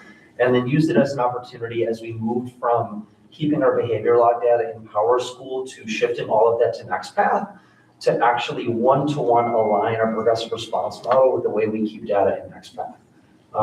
From everything from the language of the behavior codes to the levels that we use, to really unify those systems to provide us more information that will help us inform the health of our system and supports for students. The third is shifting the social emotional learning screener that we did. We had been using the SABRS and MySABRS assessments, and we shifted to the BASC-BESS assessments. We call it the BESS and the SIZZLE, one of my favorite acronyms. The SIZZLE is a self-screener used at the elementary level, and that's one that our students self-rate themselves on at the upper grade levels, and our teachers assess our students on at the K-5 level. And the BESS is a very similar but kind of more upper level focused self-screener that we use at the 6th grade through 12th grade level where students self-assess. That is directly aligned with the Wisconsin SELF competencies, with the National CASEL standards, and gives us a lot better, more actionable data to use to inform not just the health of our overall systems in conjunction with some of the other data sets we have access to, but also making intervention decisions for students who might be struggling. I think one of the biggest areas of that that's really helped us is looking at internalizing behaviors. We see very like externalizing behaviors play out through our behavior log data. That's the stuff we can see for students that might be struggling and we might not know. Using that information to support intervention decisions and responses to students has been a really positive step forward. And then lastly, looking at the supports we have at the school level for some of our students that might be most at risk. This kind of overlaps with some of the presentations you've heard before and thinking about our extended learning pathways and foundations. Our district behavior coach works in conjunction with those programs, but also at the school level to do behavior coaching cycles for some of our students that are demonstrating need. She goes to the school, works with the school team to support observations, looking at data, idea sharing, modeling, and help when schools might feel that they're a little bit stuck with what to do next. As well as shifting our therapy partnership at our middle school levels from what we had to a more integrated, true school-based mental health model. And so we have therapists that are on site just with us at our 3 middle schools. that are providing on-site mental health support and therapy for students who have access barriers to seeking that same sort of support outside of the school level. So moving forward, we are looking to build off of this work in a number of key ways. I think one, we've done a wonderful job as a district at identifying what our core practices are. What we're doing is we're taking that same approach now looking at our tier 2 and tier 3 systems. So what are the supports that students who might need a little bit more or a lot more, what do those look like? We've been interrogating our entire menu of interventions, making sure that those that we're uplifting are truly research-based, evidence-based, and aligned with how we teach in our district. Those are aligned with the Wisconsin Social Emotional Learning Standards, and then doing the same build of those systems into our next path system of making sure that once we have those identified, we have a progress monitoring system that's built right into our next path system, so we can look in time at how those resources are supporting students, which ones are working, to be able to continue to invest in those things beyond looking at those that are just research and evidence-based, which ones are serving us and serving our students. The second is a continued review we have of our progressive response model. We have really good data now that we've shifted to our next path system that is as apples to apples as it's ever been across our schools. And so using that information to make sure that our progressive response model is continuing to support learning over punishment, and the decisions we're making around language and just equitable practices, which is what that policy is intended to do. The third is now that we've learned more about our cell screeners, supporting schools and learning from our schools about different data processes that we can use to better use that data, and how we're integrating that with our behavior log data, our attendance data, the things we're seeing from our students in school to be driving better decisions, not just at the universal level in our programming, but also in a targeted way for students that might be struggling. And then lastly, and this was attended to a little bit earlier in the staff feedback section, Zealand Walsh is amazing and does amazing work as our district restorative practices coordinator. And how are we intentionally building a trainer of trainer models so that we're continuing to build a group of staff with an interest in that work to continue to expand those that can provide that training, so that doesn't solely fall on Zealand beyond the amazing benefit that that has for students and staff in our buildings. And are working through a plan to continue to build that and have an intentional trainer model. So this year we expanded our training to have an advanced training for those that had received the foundational training, and are looking to build that cohort, including opportunities for co-facilitation with her to be able to do more of that training in schools. Again, not just following that. And we know that when we do that, particularly the disproportionality we're seeing in some of our cell data, we know that that will positively affect that. So with that, more questions?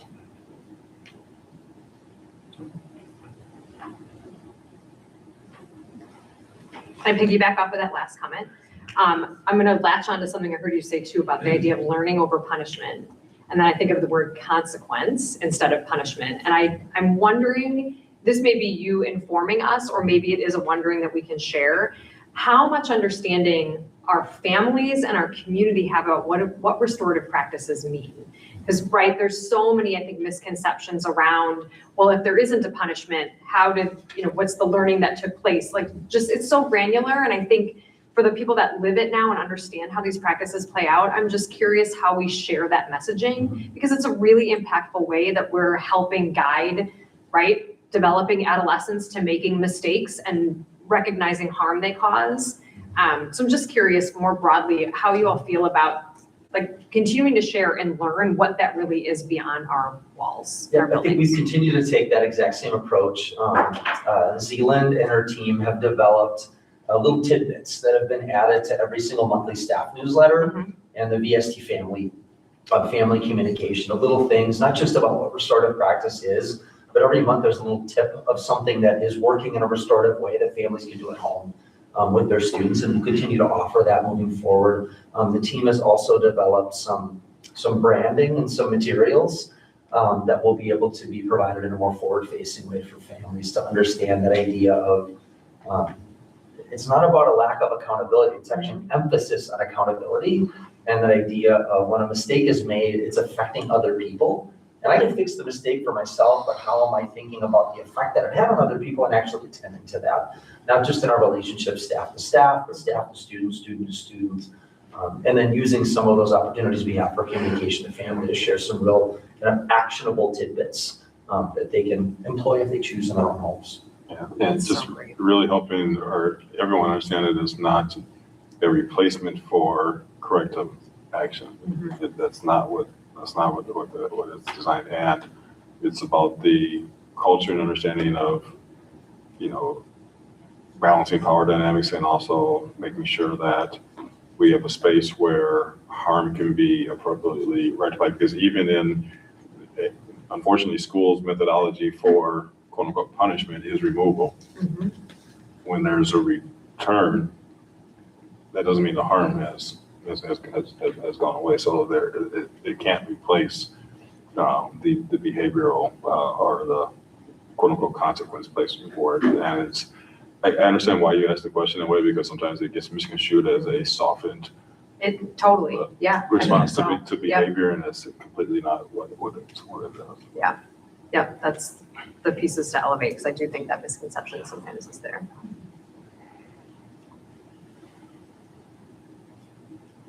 And thanks for growing that as well. I've heard also about the interest from staff and sites to have more supports, trainers, leads in buildings. Just overall, again, with these presentations, I really appreciate the fact that this highlights, I mean, we know the intentionality is always there with your staff, and it's really just a great opportunity to highlight that type of work in all of these different areas for our community, for us as a board. I mean, there's things that are happening that we, are thrilled to hear more about. But there's things that I think our community would have no idea about, that's fantastic stuff. And so I just appreciate all of the detailed data that's contained in the report, because that's like fascinating to see. I love how it's broken out to the kind of the K3, the 4-5. I think that's very, very helpful, especially since that kind of hits the different, maybe some different developmental areas. That's helpful for me, but I just can't stress enough like how much fantastic information there is, and just the intentionality that you are all bringing to that, and that we're able to highlight you. So thank you. And thank you for the opportunity. I think it's in approaching the results policies this way, it's also allowed us to give people a lens into how do we look at the data. And with OE10, it was just how many incidents of this thing happen, or this allows us to think about what percent of students have 0 to 1 behavior incidents. Let's think about that. Yeah. And for students who may have many, where are we seeing a reduction, right? So how do we tell a more holistic story than just this one thing happened this many times? And so just appreciation to the board for allowing us to have some transparency in how we look at the data and how we talk about it, and then make action plans around it. I'm so glad you said that, because I think that's huge, that there is so much thought and evaluation and, just taking the data to heart all the time. And so we're getting to see this glimpse of it. And, as a community member, you just have no idea. As a board member, sometimes you can forget all of this work is ongoing daily. I just am so thrilled that here's a chance to take a look at. We can get a little glimpse into all of the gears that you have meshing with all the time on behalf of our kids. So thanks. Okay, board members. Our 4.1 student discipline and behavior monitoring is before us now for achieving reasonable progress vote. Further discussion and or motions. I would motion to approve with reasonable progress. Thank you, Meredith. Is there a second? I'll second. Thank you, John. Any further discussion? All those in favor of approving our 4.1 student discipline and behavior monitoring as achieving reasonable progress signify with aye. Aye. Any opposed? Any abstentions? Haven't done that yet. Great. We have approved our 4.1 achieving reasonable progress. Thank you, team. I know. Thank you. One more to go. We are shifting into OE land. So we talked about this, right? That this has been achieving reasonable progress. Now we are shifting back to an operational expectation. This is about meeting expectations or not. So as we take that brain shift and personnel shift. Thank you, team, as well as Marcy comes to the table. Thanks for joining us, Marcy. As our president very appropriately stated, I just wanted to take even a mental pause for everyone in the room and our board to move our minds from the 2 hours worth of results and now re-pivot into our area of operation, which requires a different mindset. Also, while the term communication comes up, we generally don't do the survey results and OE9 on the same day because they can actually get misconstrued, where the survey results are far more appropriately aligned to OE4. This is The stat specifically survey you're talking yes, about. stat survey, apologize. OE9 is talking about communicating to our general public. We do recognize that families comprise a vast majority of when we say our general public, but they're also our community, and we always put the data back into space. The mid 60% of our population around the area that don't have a child in school, and our appropriateness to make sure that they have the appropriate information as well. Additionally, this is a little more robust this time, and you probably noticed that with the 30-minute video, but it needed to be that way. Thank you again, Marcy, for that. But as part of that, we are responsible to the board for every 3 years to have a communications review. And so the separate packet that you have in front of you is the communications review that also work as a site for the presentation itself. That.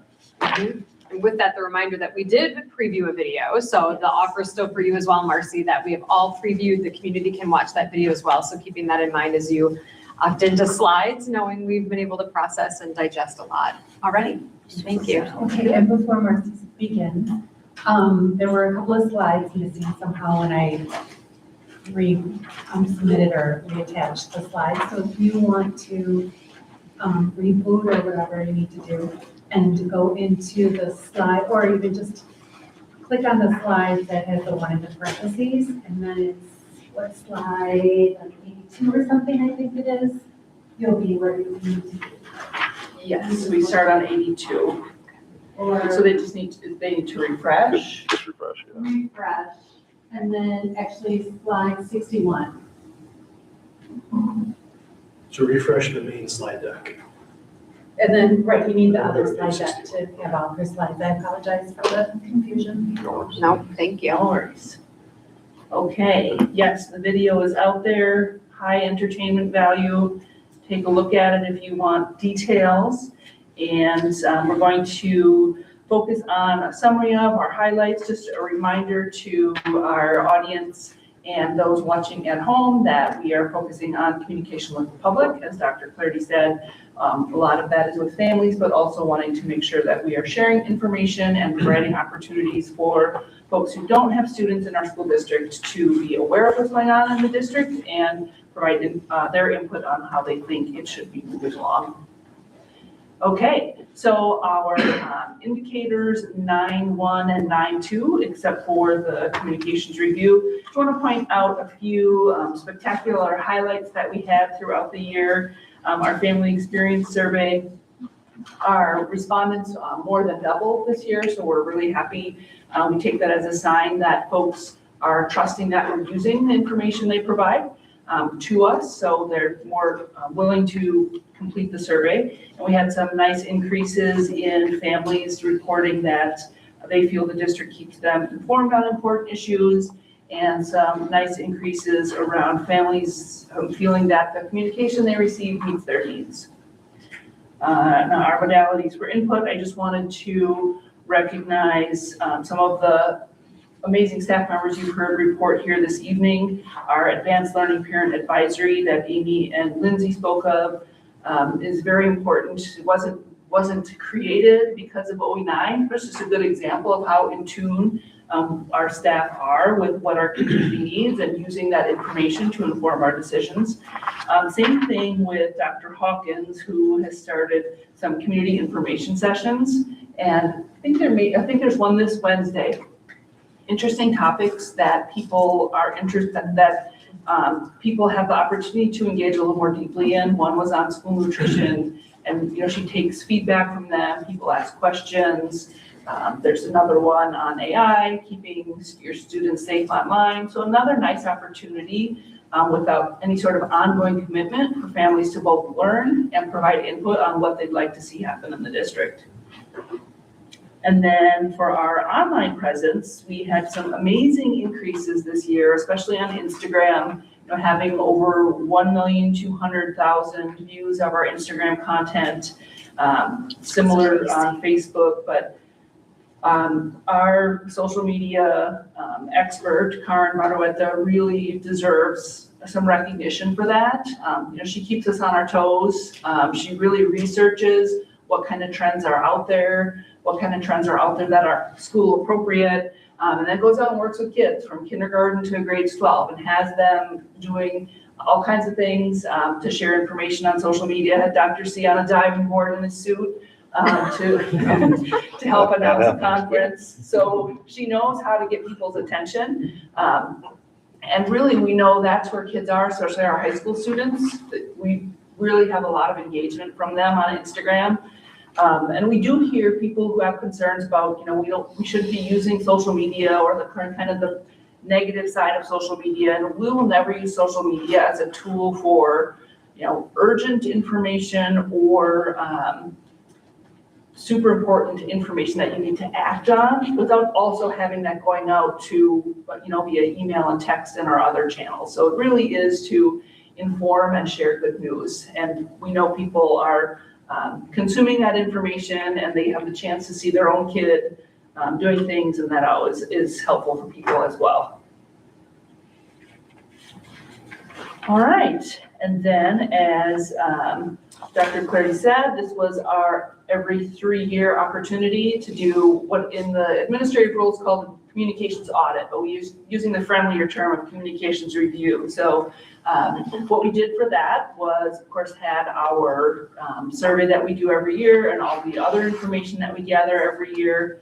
And then we went a little bit deeper in looking at another survey that we sent out to folks, asking them how they get information in general, and then how they get information about the school district, how they get information from the school district, and how they prefer to get information. And we also had the chance to sit down, I think it was Jen maybe who mentioned, having the opportunity to sit down at a table with someone and talk through things. We had the opportunity to do that with our advisories. So students, family, staff, and then another family gathering, Cordella Bose group that Ms. Stanley has started. And that was really valuable to just have these conversations with small groups of people. And in the video, we talked about what a lot of those findings were. So in the interest of time, we'll go through things quickly here, but we heard a lot, and interestingly, the same themes from different groups. So kids talked about how communication was effective for their families or not. Staff talked about it, families talked about it. Came up with similar trends that the school district has done a good job of providing enough communication, having consistent ways of providing education, and transparency, right? People feel like they know what they need to know about what's going on in the school district, and that we're open and honest with them about things that are important to them. However, across all of the groups, there was definitely concern about the volume of information and sort of the complexity of the system. So then we look at having to call for how do we, in a system where we have to share a lot of information and we have to share information from different schools with the same families because they might have kids in different schools, how do we simplify a system while also maintaining and acknowledging the uniqueness of our schools and the uniqueness of developmental levels and what kinds of things you need to be communicating. So we've got some ambitious leadership actions planned for the coming years, and we will be looking at establishing our shared communication framework, improving coherence across communication systems, strengthening consistency and prioritizing clarity and usability in message design. One thing that came up was staff's discomfort, and rightfully so, with using personal devices to communicate with families or students, but the recognition that that is where families and students are, and the expectation of, oh yeah, you have a lab tomorrow, remember this, or field trip coming up, remember to get this in.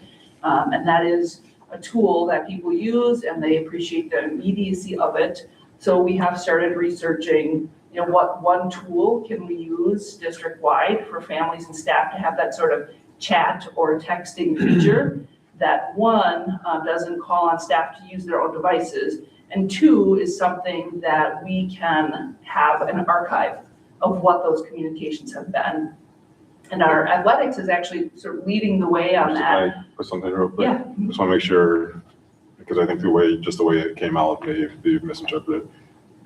Because you mentioned personal devices and you said expectations behind it. We don't have an expectation that you use your personal device Correct. in our schools for our staff. But sometimes we feel that is the easiest mechanism because we don't have another alternative to get information quickly to parents. But just for sake, we expect you to use your device for those types of communication. Good clarification. And we've started to look at some tools that will make that even more clear that for families and staff, and we'll be moving through a process of making a decision about which tool to use and then getting that launched. Athletics is leading the way on this. Mr. Steiner's done a great job with looking at a couple of different tools. Athletics is sort of a whole different animal because you have coaches who aren't staff here. They don't have VASD emails necessarily. You have volunteers, people coming in, people going out. So he's found a product called SportsU that all of our teams will start using effective the upcoming fall sports seasons. So again, everyone will be using it. Gives us the ability to kind of have records of what kind of communication is going on between whom. And how does that situate and land with the feedback that I kept reading and hearing of, there's just too many platforms or too many ways, so then this is like talking about another one, but how do we, how does the consolidation concept also layer in that? Because that was something I thought was interesting of the different things at each school or site and any one school using multiple things and. It does lead into consolidation. The idea would be, right now we have some people using Remind, some people using WhatsApp, some people using Google Chat, some people using this, that, or the other thing. The idea is that if we went with a product, some of the more popular ones, Parent Square, Apogee, we're researching products, but the idea is that would be the tool you would use. So if you need to communicate with your social studies class, 7th hour, you go in, it actually pulls all of that information out of PowerSchool and pre-populates it for our teachers. So all they would need to do is say, oh yeah, social studies, 7th hour. They send out their message and it goes through that one tool. So it will be important that we have staff voice and participation in selecting the tool, parent input and selection and perspective on selecting the tool so that, once it's here, we know it's something people are going to want to use. And then to round it out, some of our other leadership moves will be, we got some feedback on enhancing access and equity, specifically around translation for languages in addition to Spanish. A lot of the tools that we're looking at use select your language. So if you need something in French, you go in and select that, everything comes through to you in French. And then likewise, you can write your message in French, send it back. We see it here in English. So it has a lot of that functionality built in. And then we'll keep monitoring our progress and adjusting as needed. So that is the quick version of the work that we did over the past year and what we're looking to do in the future. And would be happy to welcome any questions. I don't have a question, I just think you guys are crushing it. I'm gonna write that one down. Yeah, I feel like way more informed in really fun ways, which is cool. And it's just funny seeing like half of the adults like myself are on more on Facebook. The youngins are on Instagram. For all of us that go to heart. But yeah, I think it's great. You guys have done a great job, and I love all the modalities for input. I didn't know about the VASD info at address. Was that relatively new? We've had it at least the last 2 years. Okay. And perhaps before that, the VASD info email address. And we just moved it to a more predominant place on the site after we switched websites. It's cool. So it's great to see that people are engaging with that. Yeah. I just thought that, you know, the ability for us, what stood out was just, we were able to reach way more Spanish respondents. That's awesome, because that's been a struggle for years. And is there any one or two channels that have helped push that number up, or? Yeah, interestingly, in talking with Rosa Maria and her team, you know, they have that direct communication with families, and they will just reach out and say, hey, this survey is really important, please fill it out. And they have those relationships now that we get, you know, a lot of input. And I think having staff that are bilingual and having staff whose families are in the district, you know, they will reach out to their own families and encourage them to fill things out. So I think a lot of that has been word of mouth. That's awesome. Additionally, making our Spanish-speaking families, often the students will identify as they are the main conduit of information to their families. So they ask, even if my parents going to fill out the survey, tell me about it so I can make sure that my family understands what it is, you know, to get it back to you. And that's in not just with surveys, that's in multiple areas of communication. They are often the go-between. Right.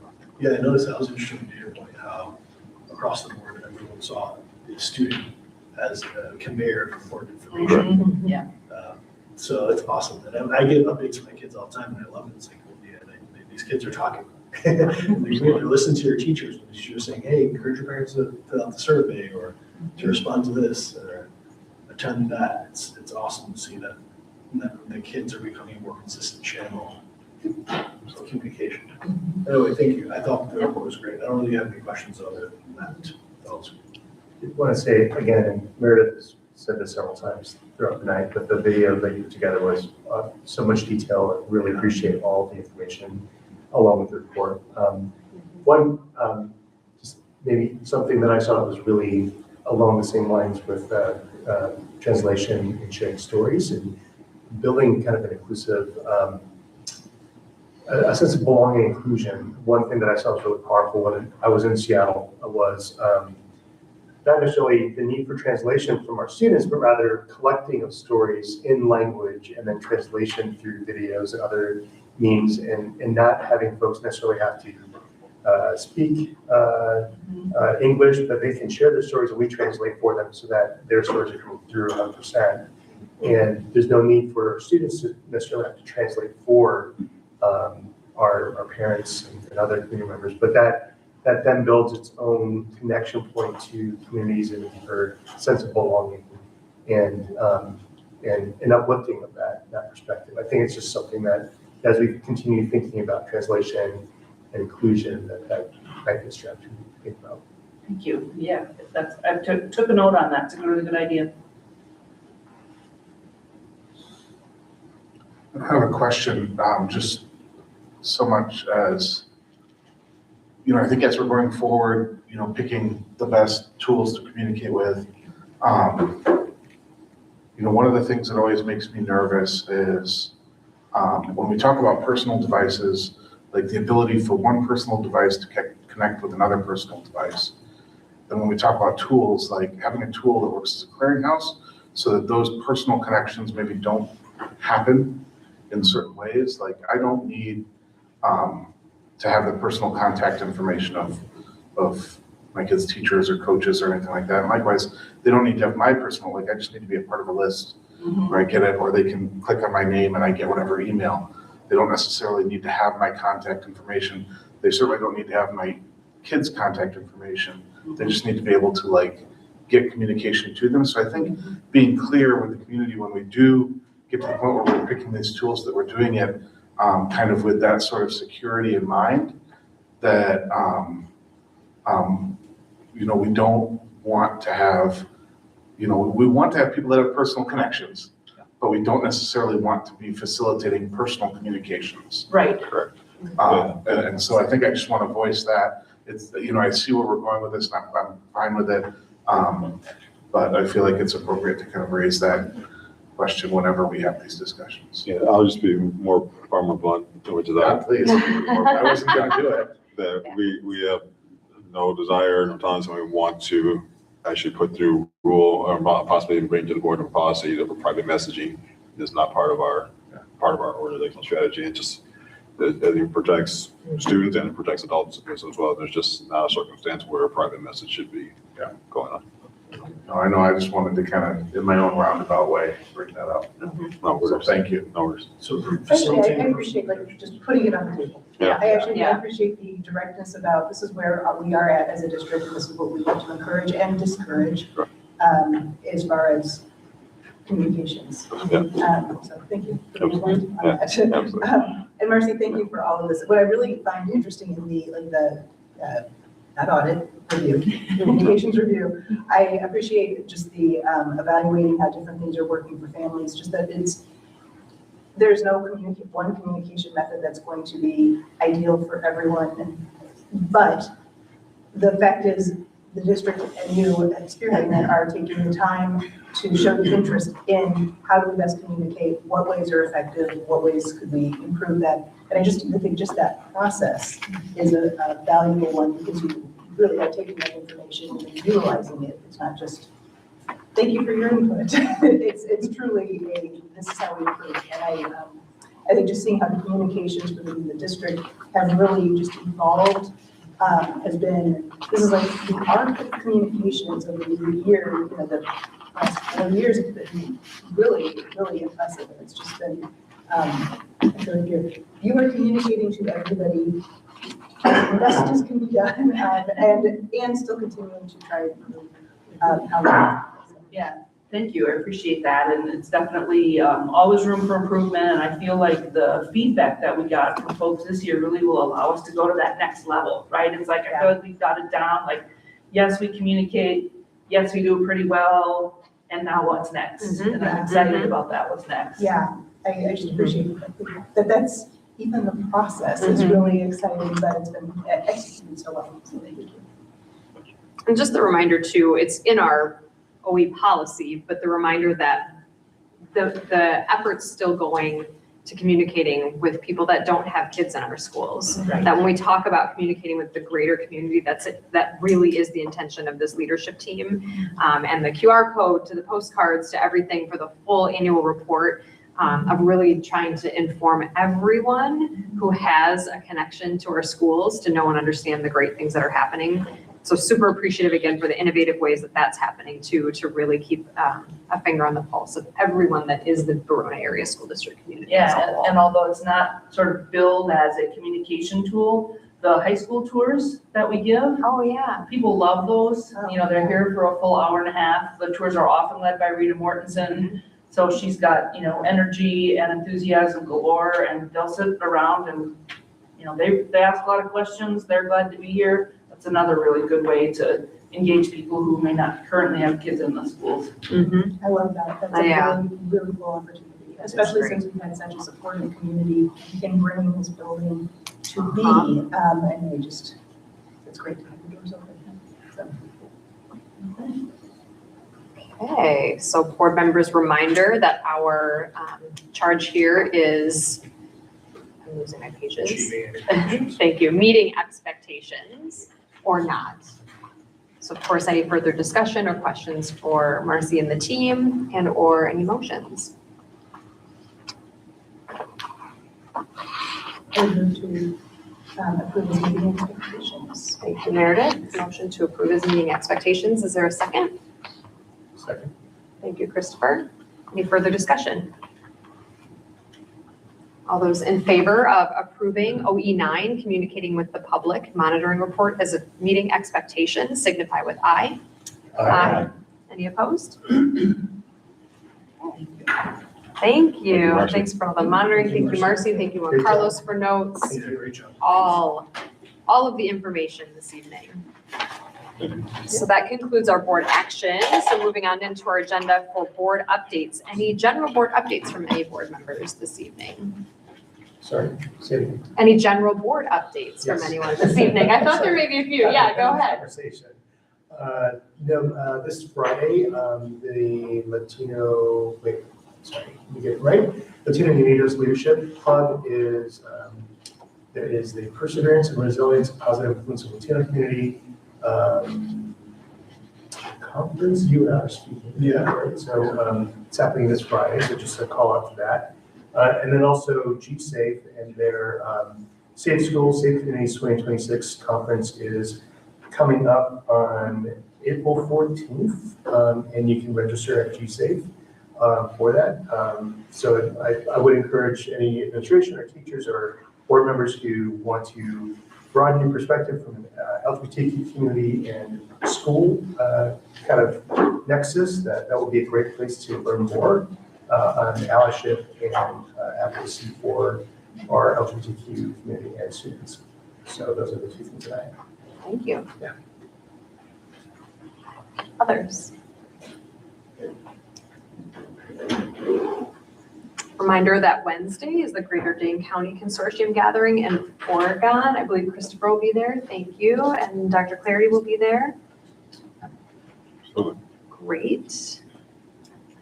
Election day. Election day. I know that was going to be on my future dates also. It all bleeds together of OE8, future dates, the election tomorrow. So to everyone here and who is listening, please do go out and vote. Very exciting to take them step, 2 board seats and take the time to vote. Yeah, Juan Carlos and John on the ballot. Yeah.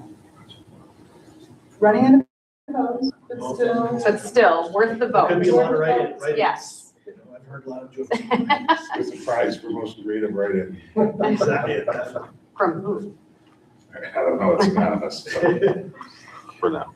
Right, right. So that is tomorrow, voting tomorrow. All right, any other general board updates? Okay, moving on to superintendent's consent agenda, which we already talked about one piece that is in there explicitly. Do you want to add a couple of? Absolutely. So Updates again, here. congratulations. They'll vote shortly. I know we've had to just wait for 2 hours and 25 minutes for it, but we shortly be a vote on it. But I also wanted to very appropriately take an opportunity to do the initial recognition of our retirees before our formal recognition in May. And then, just can't let this moment go without passing on to recognize a group of veteran educators who have formally indicated that they will be retiring after the school year. And get this number together, these outstanding educators have served over 230 years worth of service. The educators and their current roles are as follows. I have Julie Bai, grade 2. We're at Core Knowledge, 28 years of service. We have Karen Bowers Caddy, Sugar Creek, 32 years of service. Catherine Collier over at, it was an instructional coach at Country View, 32 years of service. Carmen Curtis, grade 1 at Country View, 40 years of service. Diane Linear, face teacher at Badger Ridge, 37 years. Lori Martin, mathematics and resource over at Sugar Creek, 29 years. And Karina Walsh, mathematics, high school, 32 years of service. For a total of 230 amazing years of education. So we can do a virtual round of applause and thank you for this group. I'm going to do the more formal presentation. Oh, yeah, we will. We do a big celebration in May, but this is just a paperwork piece of it.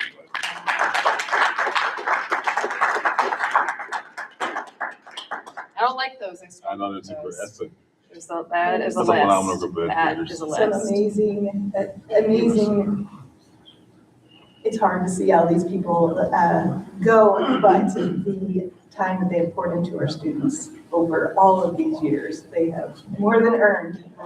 And to other educators. I mean, I cannot just, the mentorship that exists year after year, but with this retirement cohort in particular, of mentoring beginning teachers, of mentoring student teachers. I mean, just the robust way that these educators have paid it forward and have impacted countless human beings is just incredible. You still have to vote to let them go. And it's just such right, and it's consent, and I understand the legality and logistics of that, but it feels so passive with such profound things like a new administrator and retirees to say, any questions? And then it's passed. But with that, any questions about the superintendent's consent agenda? Hearing none, it is approved and approved. We'll call that a yay boo. And then board's consent agenda. Again, there are notes there. Thank you, Christopher, for being our note taker last time. So those are in our consent agenda. Are there any questions? The board's consent agenda is also approved. So we are going to adjourn to closed session, and as we've talked about, our transparency as a board to give a few layers of information beyond just the statute that's guiding us. So I am going to take the time to read this just so I don't miss anything important. Thank you, Meredith, for the readers, because I might just use them.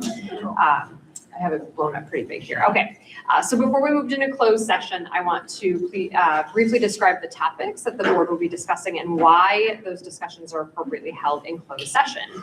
The board will be discussing 2 items involving the district's negotiating position and strategy under Wisconsin Statute 19.85 sub 1 sub E. The first is the district's approach to upcoming base wage discussions with employee representatives. This will involve consideration of compensation-related factors and potential positioning for those discussions. Discussing those matters in open session could reveal elements of the district's negotiating posture and reduce its effectiveness in bargaining. The second item under that same exception is the district's potential approach to financing and related terms for a proposed improvement project involving Daktronics. This includes consideration of possible financing structures, acceptable terms, and how those decisions may affect the district's position in discussions with external parties. Public discussion of those considerations could also limit the district's flexibility and adversely affect its ability to secure favorable terms. Before proceeding, are there any other general principles or perspectives that board members would like to share right here in open session regarding compensation, cost of living considerations, or our district's general approach to financing a major project? Okay. And the board will also confer with legal counsel under Wisconsin Statute 19.85 sub 1 sub G regarding strategy related to potential or ongoing litigation involving recovery of outstanding invoices owed to the district. For clarity, once in closed session, the board will take up the items in the following order. First, we'll do wage discussion, then we'll do our litigation strategy with counsel, and third will be the Daktronics financing and negotiation item. If there are no further comments, I move that the board adjourn to closed session pursuant to Wisconsin Statute 19.85 sub 1 sub E to deliberate regarding the district's approach to base wage discussions with employee representatives and to discuss the district's negotiating position and strategy regarding financing and related terms for a potential improvement project involving Daktronics, where competitive or bargaining reasons require a closed session, and pursuant to Wisconsin Statute 19.85 sub 1 sub G to confer with legal counsel concerning strategy to be adopted with respect to litigation regarding recovery of outstanding invoices owed to the district. We'll move to closed session per roll call vote. Closed session, Joe? Aye. Corby? Aye. John? Aye. Meredith? Aye. Christopher? Aye. Juan Carlos? Aye. I am aye as well. We are adjourned to closed session.